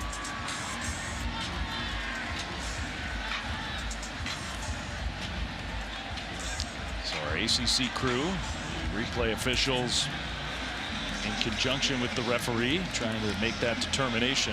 Ruling on the field was a completed pass. And if it's incomplete, then Cal's going to face an immediate 3rd down here on their first drive of the second half. All that offensive momentum seems like a long time ago. It really is, and you just have to give credit where credit's due, and that goes to the Duke defense, and it really starts with those guys up front. I think Wesley Williams, Aaron Hall, Josiah Green, Vincent Anthony, they have done a tremendous job of becoming disruptive up front, getting after the Cal offensive line. And in return, you see JKS at the quarterback position. He's just not comfortable right now, and he's out of rhythm. And you mentioned that. Bryan Harsin has to find a way to get this young quarterback back in rhythm. After further review, the pass was incomplete. 3rd down. So they move the ball back. It's 3rd and 11, and Cal gets lined up quickly. They watched the officials move the ball backwards, so they came out ready to go. There is the offensive coordinator for Cal, looking for something to spark this offense again. They were unstoppable in the first quarter. First 3 drives all went for touchdowns. Pressure coming. Sagapolutele scrambling, looking downfield. He'll throw, and he whistles one in there to his tight end Minnie for a 1st down and more. Mason Minnie, who had the big catch at the end of the game last week, the game-winning catch for a much-needed Cal 1st down. I'll tell you what, Mason Minnie keeps coming up so big for this Cal offense. Got to give a lot of credit to Sagapolutele, staying calm in the pocket. There was early pressure, keeps his eyes down the field as he gets outside. And there's old Mr. Reliable, Mason Minnie, picking up another 1st down when it's desperately needed by this Cal offense. He's turning into a big-time playmaker at that tight end spot. That was 28 yards for the Bears. Now Sagapolutele, quick release to Jesus, got tackled immediately. Just a nice open field tackle. One of those young linebackers you were just spotlighting, Luke Murgott. There's Mason Minnie. And what a find. You have to give a lot of credit to Justin Wilcox. I think he lost so much talent in the transfer portal, and you're kind of sitting there in the winter and you're saying, gosh, how good is this Cal football team going to be? But guys like Mason Minnie coming in, transferring in from Idaho, what a find by Justin Wilcox, and he's been excellent this year. 2nd down and long, little pump fake. Now the throw is going to be intercepted. He did not see Chandler Rivers, who was just waiting for that one, and the 2nd interception of the night for the Duke defense. It's the All-American corner. Chandler Rivers did an excellent job of baiting the quarterback into this throw. Rivers is showing that he's covering to Jesus. JKS thinks he can get the football over him. Rivers falls off late and makes the young quarterback pay.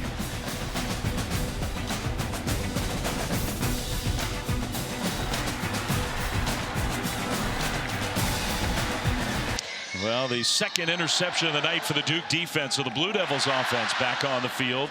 31-21, 10:07 to go, third quarter. And Darian Mensah, the quarterback for the Blue Devils, takes a shotgun snap. Will throw a screen pass, and well defended by Cal. Brown took a big hit right at the line of scrimmage. That was a really great tackle by Drew Polidor coming up from his safety position. The transfer from Montana State came in and blew up that screen. You and I watched him play in the FCS championship game last year.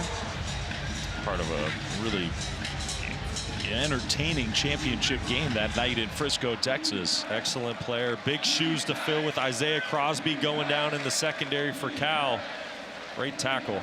Both teams missing some key players on the defensive side of the ball.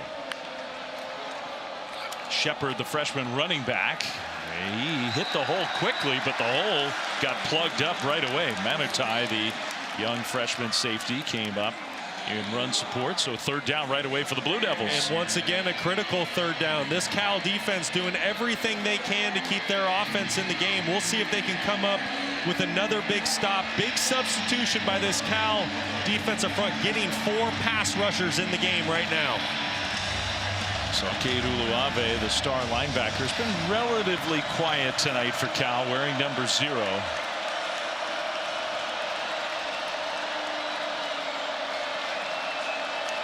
Uluave on the top of your screen at the defensive end position.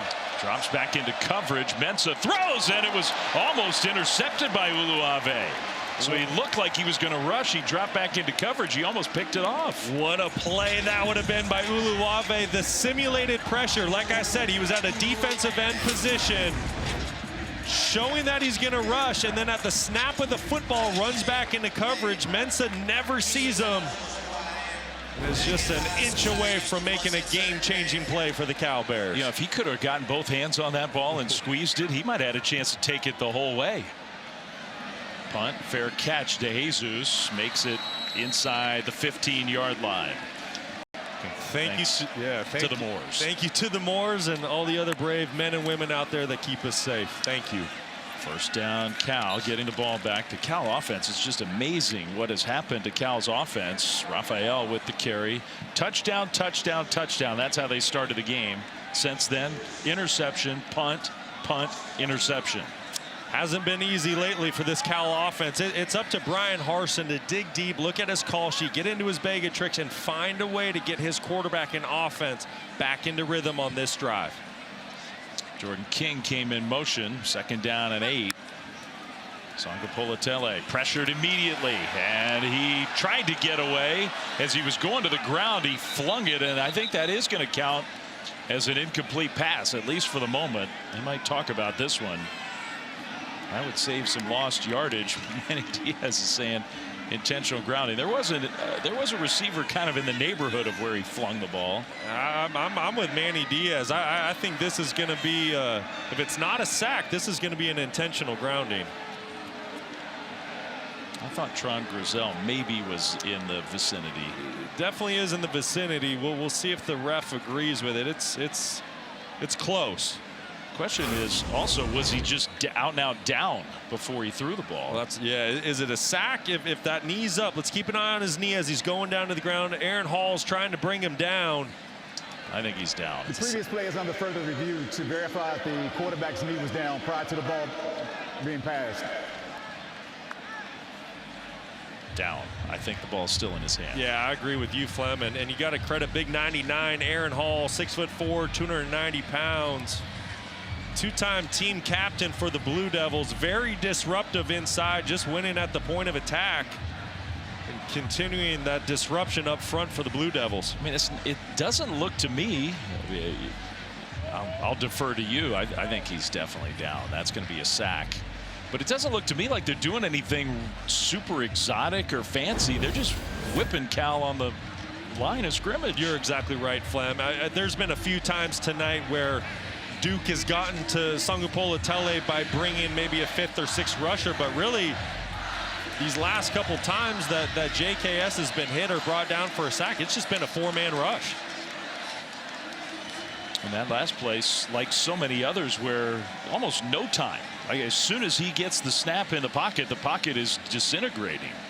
Yeah, I really think Brian Harsin needs to really look into his screen game right now. How can I get this football out of my young quarterback's hand quickly to where we can get guaranteed completions and an opportunity to start getting some positive yards? Because right now this Duke defensive line is really beating up the Cal offensive line and taking over the game, and JKS just has no answers.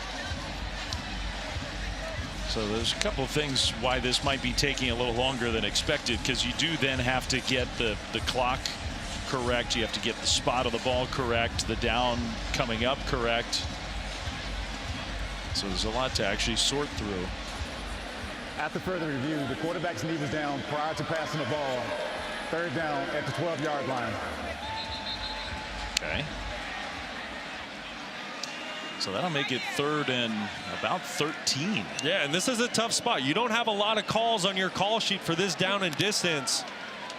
But Cal, they need to try to find a way to pick this up. They're down 10 points midway through the 3rd quarter. If I'm Brian Harsin, I'm going to chip both edges, one with a tight end, the other with a running back, to try to give some extra time for my quarterback to deliver the football down the field.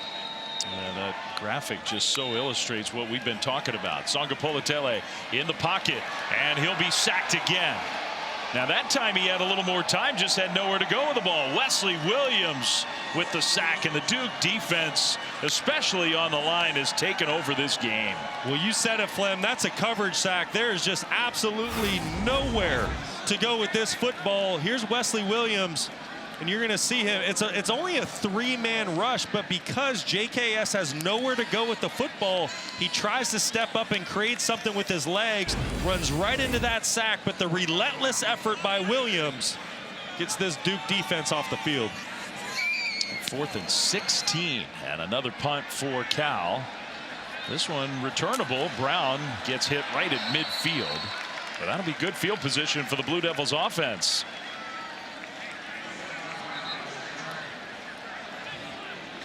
First drive for the Blue Devils stalled out. Now they've had some issues here in the second half. Both offenses have. They got explosive, especially in the second quarter. So we've seen adjustments and adjustments to adjustments as this game has gone on. Listen, I tell you what, you got to give Manny Diaz and his staff and players a ton of credit. Outside of that first drive tonight, if you go back a week ago to the Syracuse game and you get rid of the first series tonight, this is a Duke team playing in all 3 phases of the game at a really high level. Really high level. I'm with you. Castle gets the carry, and he got back to the line of scrimmage. Like, they have some upside, Duke does, if they play like this. Yes, they do. And when you talk about it in a bigger picture, it is a wide open ACC race. Miami's at the top, but then there's this clump of teams. Who's going to make the next run to hopefully play for a conference championship in Charlotte? And I think Duke has as good of a chance as anybody. They would improve to 3-0 in conference play with a win tonight.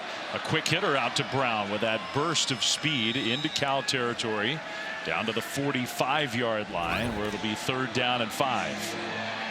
We keep saying it, but it's true. Another critical 3rd down here. We'll see if Cal's defense is able to bow up one more time, get the football back to their offense. You got to wonder, though, now that you're in plus territory for Duke, is this 4-down territory? If it is, expect Duke to potentially run the football here to make it much more manageable on 4th down if they don't pick it up. 3rd down. Mensah rolling right. Still rolling. Still rolling, and he'll take the sack, and a huge loss. Luke Farrelly got there, and Mensah, really maybe one of the few mistakes he's made in this game. He did not throw the ball away. Mistake by a young quarterback. You got to save the field position there. Your coach might want to go for it on 4th down, but now you can't. Here's Farrelly, the other great linebacker, along with Uluave for the Cal Bears. You're going to see he's initially in coverage, but he does a great job of triggering when he sees Mensah get outside the pocket, and that is another big-time play by this Cal defense. Indeed. So the Cal D is doing their part. It's the offense that just is having so many problems now. DeJesus lets that one bounce, and I think it crossed that plane. I think. Now a penalty flag, and they will say touchback. There's a penalty flag out in the field of play, a long way from the goal line. That was almost a great punt by Cade Reynoldson.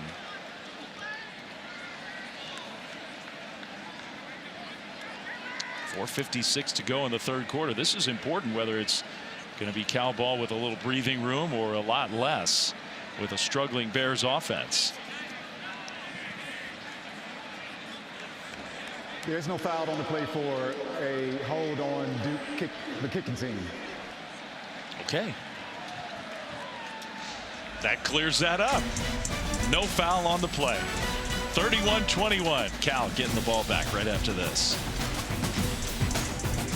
22. And nobody went home happy. Who likes a tie? You still think you can get a program for 50 cents? I don't think so. The Bears needing something on offense, and maybe the ground game can get him going. Kendrick Raphael, when they've given him a chance, he's been pretty successful. That's right, Flem. When a young quarterback and an offensive line are struggling, what helps them out? Guaranteed quick completions and a good, healthy run game. I'd really like to see Brian Harsin try to get this ground game going for the Bears here on this series. After a 5-yard run on first down, Cal does not do much up tempo either, even when they get to the line quickly. They're going to hand it off again. Raphael this time trying to run right, and he'll get stopped after a gain of 2. I mean, every yard right now is difficult. That's Josiah Green, another Ivy League transfer. He came from Dartmouth. Yeah, really nice play inside by Green, using his hands, getting off the block to force a 3rd and 3 here for Cal.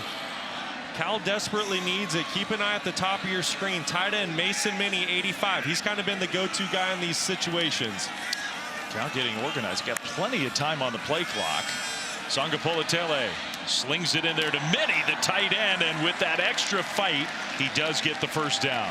Really good job of Minnie sitting down in zone. So many times you'll see young players run through a zone and then the quarterback has nowhere to go with the football. JKS did a great job of navigating the pocket, getting it down to his young tight end. Duke continues to dominate, I think, up front. Raphael will get another carry, and he gets maybe a yard on first down. Let's go down to Stormy. Well, guys, right tackle Leon Bell was certainly challenged by his offensive line coach Famika and I on the sideline coming out for this drive. He said, we need you to win your one-on-one matchups. It's as simple as that. And then handed him the iPad, said they're trying to get you out wide and cut you inside. You're better than that. You know what to do. Holding up strong here so far to get this drive going. Mississippi State transfer. He kind of got pushed backwards on that play. Now a completion and a penalty flag thrown back near the quarterback. It might be against Bell, or it might be a roughing the passer. I'm not sure. Holding. Offense number 55. Yeah. 10-yard penalty. Second down. So it's the guy Stormy was just talking about. Yeah, that's him. Leon Bell trying to slow down Kobe Smith, 18. Here's Bell. And this is just an easy call for the officials. Anytime you get your hands outside the shoulders and around the frame and then you see the hand around the neck, it just makes it too easy for the officials to call that. I mean, at least based on the roster, Leon Bell's 6'8", 330. Kobe Smith is 220 pounds. Now, maybe he's a little bigger than that. Just poor technique. Exactly. You lose that size advantage. Sidearm throw and dropped. Dropped by L.J. Johnson. Sagapolutele. That was kind of a nifty little throw there, and Johnson just dropped it. Great job by JKS changing his arm angle to get that football out, but here comes the drops again. We talked about this earlier. It's hurt Cal all season long. That was going to give them an opportunity to make this a 3rd and manageable type situation. Not a lot of calls on your play sheet for 3rd and 19.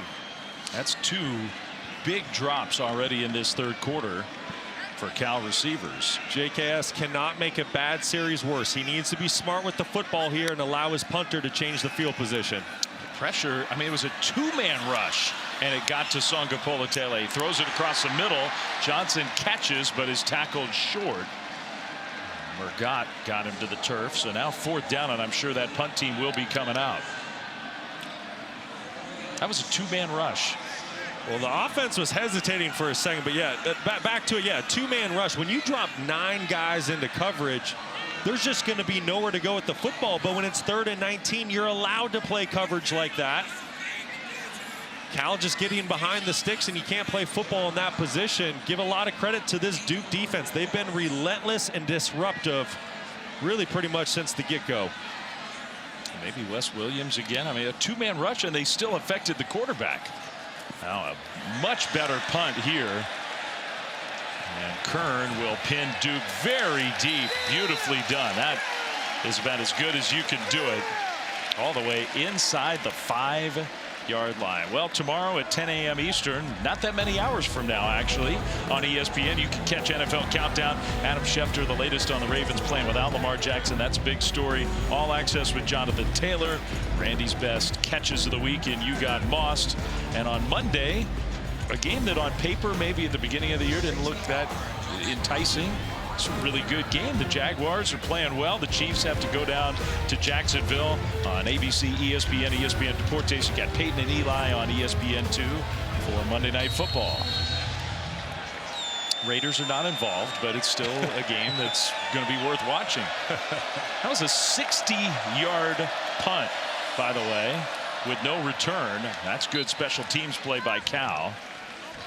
And a short run from Sheppard. Speaking of the Kansas City Chiefs, there's Noel Williams, former cornerback here. He was an All-American a season ago, led the country with 7 interceptions last year. Just an excellent corner for the Cal Bears, and doing his thing at the next level. Off to a great start with his NFL career, and he'll be a lot of fun to watch on Monday night. Yeah, Craig Woodson, who came by Cal recently, visited the team. He's starting as a young player for the Patriots in the NFL. Mensah throws, and that one is caught. Wow, what a nice catch by Andrell Anthony right at the marker. That's going to be a first down, Duke. That's a big-time throw and catch when you're backed up as an offense. Your back's against the wall. It's not a comfortable feeling. Mensah putting the football exactly where it needed to be. So out to the 15, some breathing room, play fake, and a throw across the middle. Another contested catch and a good throw for another first down. That's Cooper Barkade. I want you to see what the play action does to the Cal linebackers. Watch how they step up. I think is going to be the final play of the quarter. Manny Diaz is going to be content to let the clock wind down. I mean, the point you were making is a good one about the play flip fake just set up. It's a very simple thing. It's the RPO offense. You can either hand that football off, but if the linebackers are going to step up hard, you're going to throw a slant right behind their ear, and Darian Mensah has just read that so well. It's Darian Mensah. It's cooled off some. Play fake. Looking down the field and throws. That pass is caught. Found the opening in the defense. Andrell Anthony, his second catch on this drive. That's 15 yards. Anthony having a nice night, and that is a great layered throw by Mensah to the second level. I love the touch that he puts on this football. Excellent throw down the field. They'll play fake it again, and almost a completion that might have gone for a big gain, almost an interception. There's a lot that could have happened on that play. Yeah, that was a dangerous throw to the outside, trying to set up a little tunnel screen outside to the tight end, Jake Taylor. The football just got away from Mensah. Really his first errant throw of the night. Second half, much more modest numbers. He was on fire, especially in the second quarter.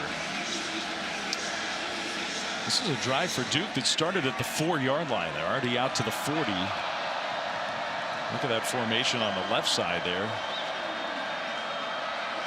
3 receivers all lined up. Mensah's going to throw to the back one of those, and he completes the pass. That's Samir Hagans, but an open field tackle means it's third down and about 7 coming up. That's a nice play by the linebacker Luke Farrelly, just diagnosing what this Duke offense is trying to do. A little inside tunnel screen, and here we go again. Here's the chess match. Right now, Cal's defense, they've been winning on third down. Can Darian Mensah find a way to keep this drive alive and pick up a fresh set of downs? Haven't converted one in the second half. Cal shows some pressure. They rush 4. Mensah steps up. He'll throw on the run. Tipped and incomplete. It was tipped once, hung up in the air, and then Barkade actually had a chance on the deflection, but it's 4th down. I tell you what, this is an elite performance right now on third downs by this Cal defense.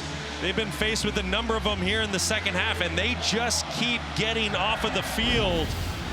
The question is, can the Cal offense just get something going? Is it in the run game? Is it an explosive? Do they have to find a trick play? But the defense keeps putting them in great position.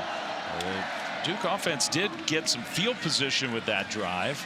DeJesus, no fair catch, makes the first man miss, trying to get to the outside, save some field position there, but the Cal offense, the turnovers have been an issue for the young quarterback. They really have. It was such a hot start early in the night for Sagapolutele, and then a couple interceptions derailed him. Here, DeJesus ducks inside. This is a pass that JKS needs to ignore. As soon as the receiver releases inside with a deep free safety like that, you just got to move away from it. But a great play by Pelachata, the true freshman safety, getting the interception. And then the All-American corner, Chandler Rivers, just a savvy veteran play. He's in man coverage on DeJesus, but he reads the quarterback's eyes. He falls off late and makes another game-changing play for the Blue Devils. Play fake on first down for Cal. Sagapolutele. The running game is really not a big part of his game, and Nate Sheppard, who's made an impact, gets him to the ground. This Duke defense has just been relentless the last 2 games, and if you count this one, the first 3 games of the season, only 1 takeaway. The previous 2, 7, and tonight there's another 2. I mean, so they have really turned up the heat on offenses once they got into ACC play, and this is one of the best defenses in the country right now at taking the football away. That slant low to DeJesus, incomplete. The Cal offense right now can't get a first down. The Bears have just stalled out almost entirely. Can't get a first down, can't get a completion. There's just no rhythm with this offense right now. It's moments like this where you have to go to your most reliable players. And if I'm JKS, I'm going to try to find number 7, Trong Grizel. He's going to be at the bottom of your screen. He's the veteran presence in the wide receiver room. He's won a ton of 50-50 balls this year. He'll throw to Grizel, who turns it upfield but can't get away. That was Robinson with the tackle, so that's exactly where the young quarterback went. But the Duke defense gets the stop, and despite a little hesitation, that punt unit is coming right back out, and the Bears fans are unhappy about it. I get it. You're frustrated. It was such an exciting start to the game by your offense, but this is the right call. It's a 2-possession game. There's still over 12 minutes to play, and the way this Cal defense is playing, you punt the football deep, you play the field position game right now. Kern is going to boot a low one. This time Brown will run up and catch it, so not nearly as good in terms of the field position result from the punt team. The Duke offense back on the field. We're stuck in neutral. It's 31-21. They're known for the tacos and be a little more polite. I'll tell you what, I did a little personal market research today, and their tacos are fantastic. Okay, good job by you. Duke gets the ball back. You know who else likes tacos Sinaloa? Steph Curry. Big fan. I wish I shot 3-pointers like him. The Blue Devils offense up 10 with 12 minutes to go. I mean, the Cal defense, you got to give them credit. They're keeping their team in the game even as their offense has just kind of evaporated. They've done an amazing job, and they're not getting any rest. You know, it's been 3 and out on the other side for this Cal offense. This has been a really impressive second-half performance by this Cal defense. We'll see if they're able to get one more stop here to keep this team in the game. Hey, basically, we have 100 yards of total offense in the second half combined between the two teams. Another run play and a bigger hole this time. That's Jaquez Brown straight up the middle. Got stopped maybe a half a yard short. It's a really great job by the right guard and right tackle Justin Pickett and Brian Parker, just completely moving the line of scrimmage. Big number 77, Justin Pickett. And that's what Duke wants to do here. You know, both of these teams have kind of been stuck in neutral here in the second half. The clock's ticking. Duke has a 2-possession lead. They want to melt as much clock as they can. They want to establish a run game. We'll see if this Duke offensive line can take things over here. The play clock was winding down. Duke wasn't ready to snap the ball. So did they call a timeout? The ruling of a first down. I never saw the signal. Review. Okay, so we're getting a review to see about the spot, I guess. Yeah, see if it's a first down for Duke. Not close. I mean, they actually gave him a generous spot. I think he's probably a full yard short, probably. That's a nice effort by Jaron-Keawe Moore, but he might even be 1.5 yards short on that look. So I see in the end, I mean, it looked to me like they had signaled that it wasn't a first down, but in the end the chains moved, so they had reset and said first down. I got to think this is going to be 3rd and 1 yard, something like that. I think you're right, Flem. I think this will be pretty quick.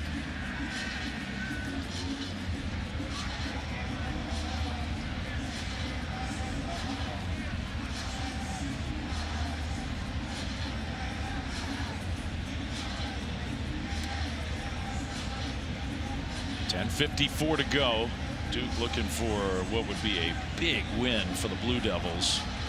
Back-to-back road games. You go up to Syracuse, have to play in the Dome, play by far your best game last week. And then you come here to Berkeley, so far from home, and get off to the slow start. You're down 21-7. It's looking like it's not going to be your night.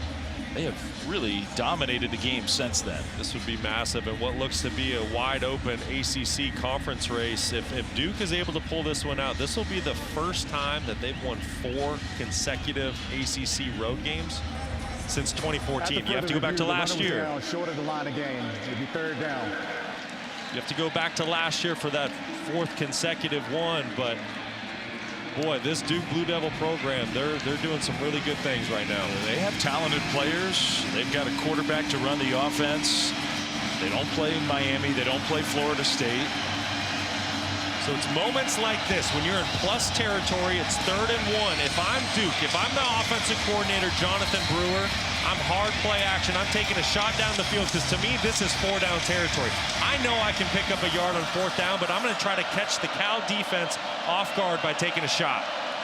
You got Castle in the backfield, and they will give it to him straight ahead. Castle, tough run. That was not an easy yard. So instead of doing what you thought they might, they just said, let's get the first down right here, right now. Hey, you can't blame them, but this is that area of the field where if you're a defense, you have to be alert to shot plays. These are the areas that offenses try to shrink a drive, try to get this football into the end zone. And that clock is definitely Duke's friend at this point. 10 minutes plus to go, but leading by 10 with the ball in Cal territory. Clock's going to become more of an issue.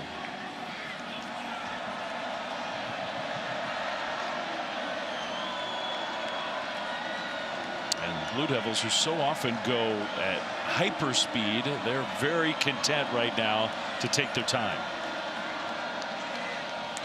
Play clock all the way down to 5 before Mensah hands it off to Moore. Off and running Moore inside the 20 down to the 15.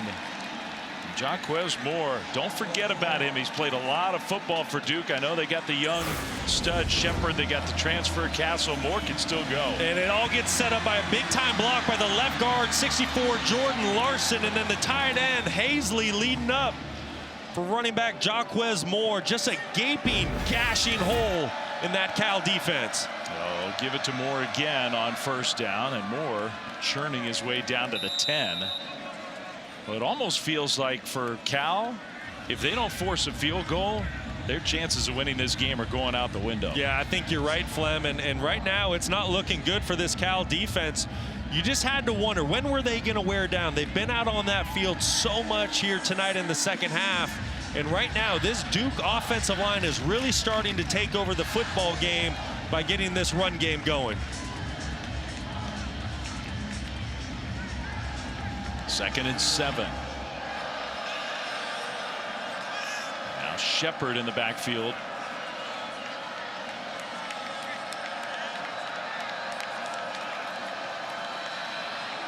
Mensah going to the end zone, and Barcade there, contested, caught it, touchdown.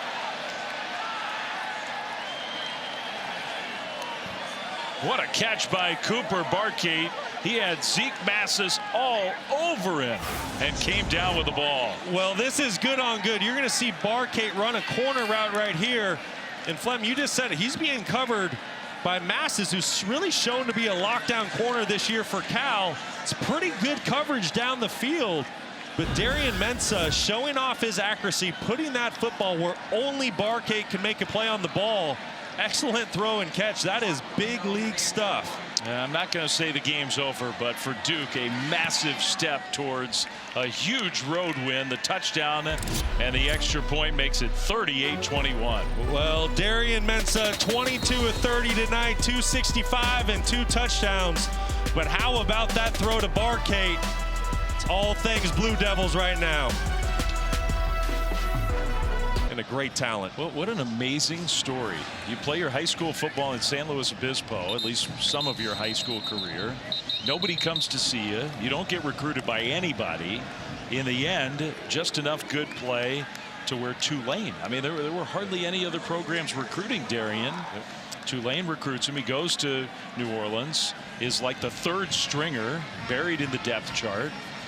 Comes back before last year, wins the job, and has this great year. And all of a sudden, he's the man in the transfer portal, wanted by almost everybody. It's a special story. He has certainly earned everything. He has gotten everything along the way. Plays with a chip on his shoulder. Leadership and tangibles are absolutely off the charts. Meanwhile, Sagapolutele, this is the story of the game. The Cal offensive line cannot block Duke. The Duke defense has just destroyed Cal on the offensive line. VJ Anthony. Yeah, and it's really the big fella inside, number 4, Josiah Green, that gets the play started. Anthony's going to get rewarded with the sack. But those front 4, they have been relentless here in the second half tonight. So disruptive. Raphael catches out of the backfield and will dive forward and get enough for a Cal first down. And that really is the story of the game. You were just alluding to it. This Cal offense came out the gates firing. The first 3 possessions of the game were touchdowns.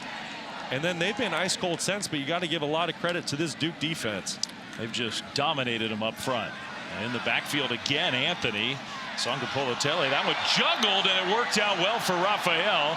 Caught it out of the air and somehow gets a Cal first down.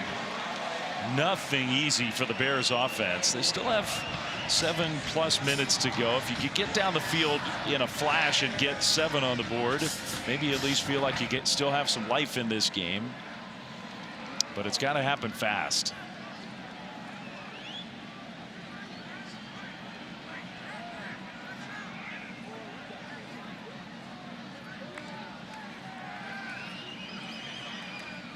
That one tipped and intercepted. Went through the hands of Johnson, and Shopper, who's played a big part for Duke tonight, comes up with the 3rd Blue Devils interception, essentially to put this game away. The true freshman, Elliott Shopper, is having himself a ball game coming in off the bench. The pass is slightly high, and Shopper makes Sagapolutele pay. Blue Devil ball when we come back. Sheppard gets the carry for Duke. I mean, look, this has a chance to be a really fun year in the ACC. You got Clemson and Florida State at the bottom of the standings. That's hard to explain. But I get the feeling that Duke, I mean, Virginia is a different conversation, but we'll just focus on the Blue Devils. They feel like they're for real the way they're playing these last few weeks. It's because they are for real. I mean, this is a really, really impressive football team. Forget what happened the first 3 weeks of the season with the Blue Devils. The last 2 games and tonight, all 3 phases, offense, defense, special teams, they just haven't been good. They've been elite. And if Darian Mensah keeps playing the game the way he has been, this is going to be a team to reckon with in ACC play. Sheppard hits the big hole, and Sheppard is going to go all the way for a touchdown. Overwhelming Cal here in Berkeley. 46 yards for the true freshman.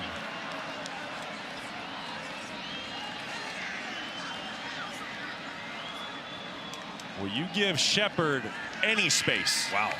And that young man is going to be gone. Game-breaking speed. We talked about the physicality runs with, but he just showed his speed off there. Once again, we've been talking a lot about true freshmen tonight. And Sheppard, he's one of those young players making a huge impact for the Blue Devil football team. It was 21-7 Cal. 35 unanswered points from Duke. I mean, this Duke team is impressive. Right here, I want you to keep an eye on right tackle Brian Parker, what he does here for his running back, Nate Sheppard. So impressive, helps out with the defensive tackle, climbs up to the second level, gets his hands on Keawe Sagapolutele, and Sheppard isn't even touched as he runs for the end zone. I shorted him. My math just went out the window. I guess my interest in this game waned a little bit. 38 unanswered points for Duke. Wow. It's a lot. Yeah. It's a lot, put it that way. And just, you know, when you're getting offensive play like I just showed by guys like Brian Parker and then that young man right there, Nate Sheppard, great game tonight, had a huge game a week ago. You see the difference in run games between the first 3 games compared to the last 2 weeks. This is a Duke Blue Devil football team that is hitting on all cylinders. And as you get into the teeth of ACC play, if you can run the football, control the line of scrimmage, get quality quarterback play, and play good defense, I mean, that is a championship formula. They'll kick it off once again for the Bears. It's going to be regroup time. And this has been sort of stunning how this game has unfolded. Well, tomorrow over on the ACC network, we got some women's volleyball. One of the best teams in the country, number 5 Pitt against Georgia Tech. You got women's soccer, Cal and SMU, and North Carolina Pitt also on the pitch Sunday on the ACC network.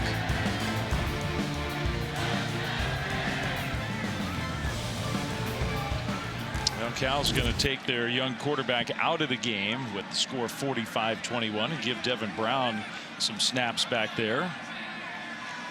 The Ohio State transfer, the kid that when he committed to Cal, most people thought, well, that'll be, he had a lot of experience at Ohio State, had some playing experience. That'll probably be the starter, and the young guy will watch and learn for a little while. Hasn't worked out that way, but Devin Brown into this game.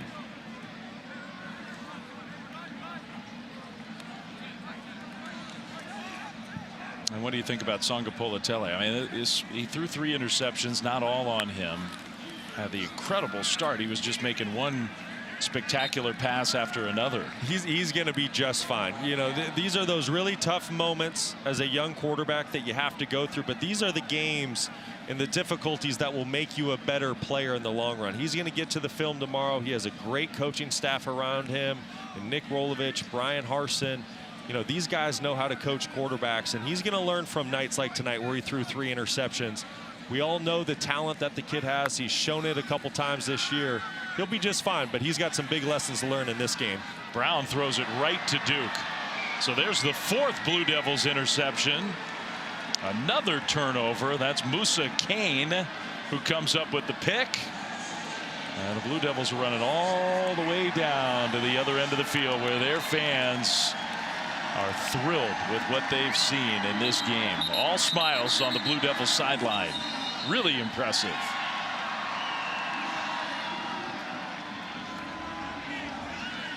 You know, Duke football history isn't just a path to glory uninterrupted.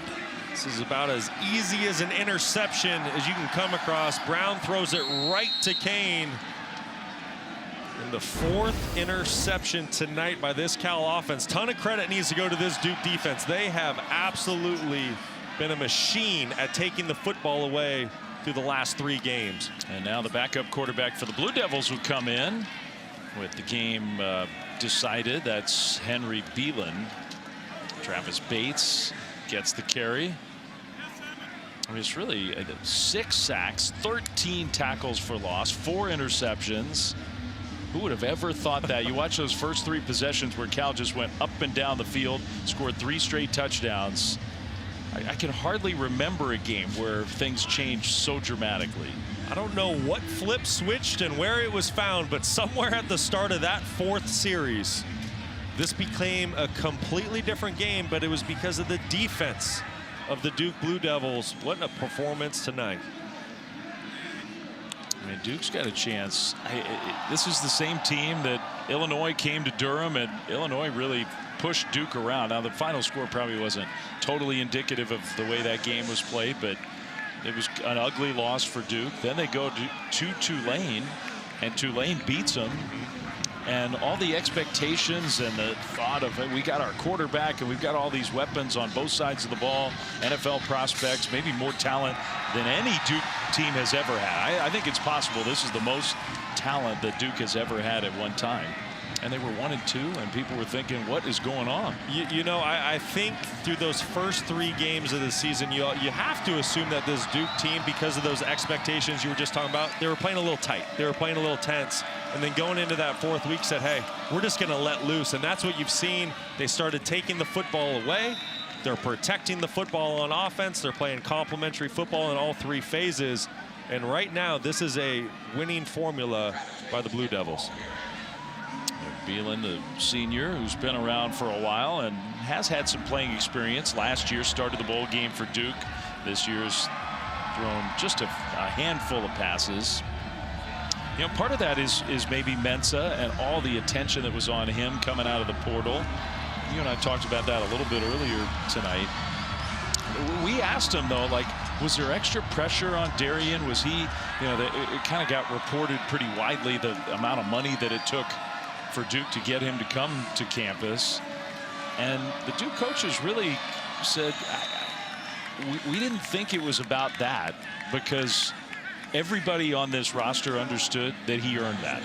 That he, with his work and climbing the ladder, climbing the depth chart, getting a chance to play, having the year he did last year, he earned it. Yeah, he's... We might talk a little bit more about Darian Mensah after the 2-minute timeout rudely interrupted us. That's a pretty big game with the old Cal quarterback at the helm in Bloomington. Fernando Mendoza off to a great start with his new ball club in Bloomington. Can he go on the road? Autzen Stadium, college game day. That is going to be a lot of fun to watch. You and I got to know Fernando pretty darn well over the last couple of years, watching a lot of this Cal team. Easy guy to root for. Easy. Great young man, smart, fun to be around, good personality, and just lighting it up for the Indiana Hoosiers through the first month of college football. All smiles on the Duke sideline. They're going to have a fun flight home. It's a long flight back to Durham, but they are going to be in a good mood with a bye week coming up next after the long travel, back-to-back road games. Now on 4th down, the quarterback scramble for a 1st down. And now all Duke will have to do is take a knee a couple times. And that'll finish this game off when we're done. Just seconds from now. Coming up next on SportsCenter, all that college football stuff we were talking about. The big win for UCLA down in Pasadena. FCS quarterback making history. That's a good tease. And Shohei Ohtani on the mound at the plate. Great game in Philly. Dodgers, Phillies, all the baseball coverage as well. Coming up next, Manny Diaz, he's going to be proud of his team. He's got to be happy. Big road trip, right? We talked about it. Coming all the way east to west. They flew out here on Thursday. Long waiting around in the hotel to wait and play Saturday night. But what a massive conference road win to get here tonight in Berkeley. Yeah, just a great job by Duke. The 38 unanswered points to finish off Cal. 45-21. The Blue Devils, we haven't said this a lot in the past. They are a force to be reckoned with this year in the ACC. Listen, offense puts butts in the seats, but defense wins championships. And right now, you have a quarterback at Duke that can make any play that you need. And you also have a defense playing at a championship level. I can't wait to see what Duke does as they head in to the teeth of this ACC conference schedule.